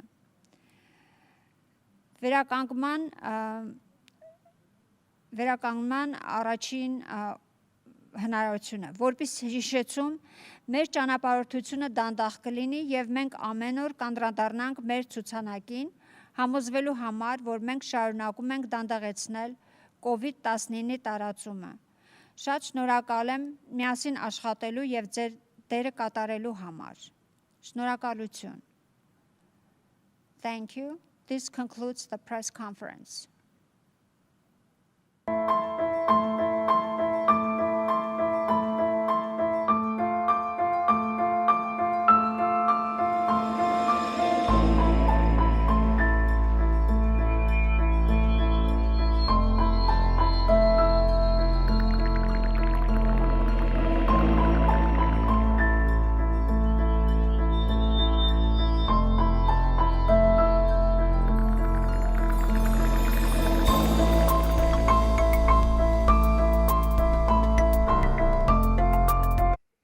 Oh man, this is great. Hated that guy Isaiah Thomas. I just wanted to slap him, bang him around. I hated him. But not only was Coop known for his Koopa loops and his lockdown defensive skills, he was known for the big socks, Oh, yeah. as anybody would remember, right? And I still wear There my That's awesome. That's amazing. I love it, Coop. I love it. Oh yeah. Typical Michael Cooper, just keeping somebody away from the basket. The great and late Dennis Johnson right Can I there. tell you a little bit about that? Yeah, I love this picture so much because, Yeah. again, Dennis Johnson grew up here in Los Angeles area, went to Pepperdine, came out early, and I kind of formed my game after him because he got drafted by the Seattle Supersonics, and they went on to win a championship in '79. So, Right. and then Dennis and I had an opportunity to coach in the D League, and that's when he passed away. Oh, That's wow. one of the pictures that I love the most right there. Yeah, I He loved did. his game. He Yeah. was a big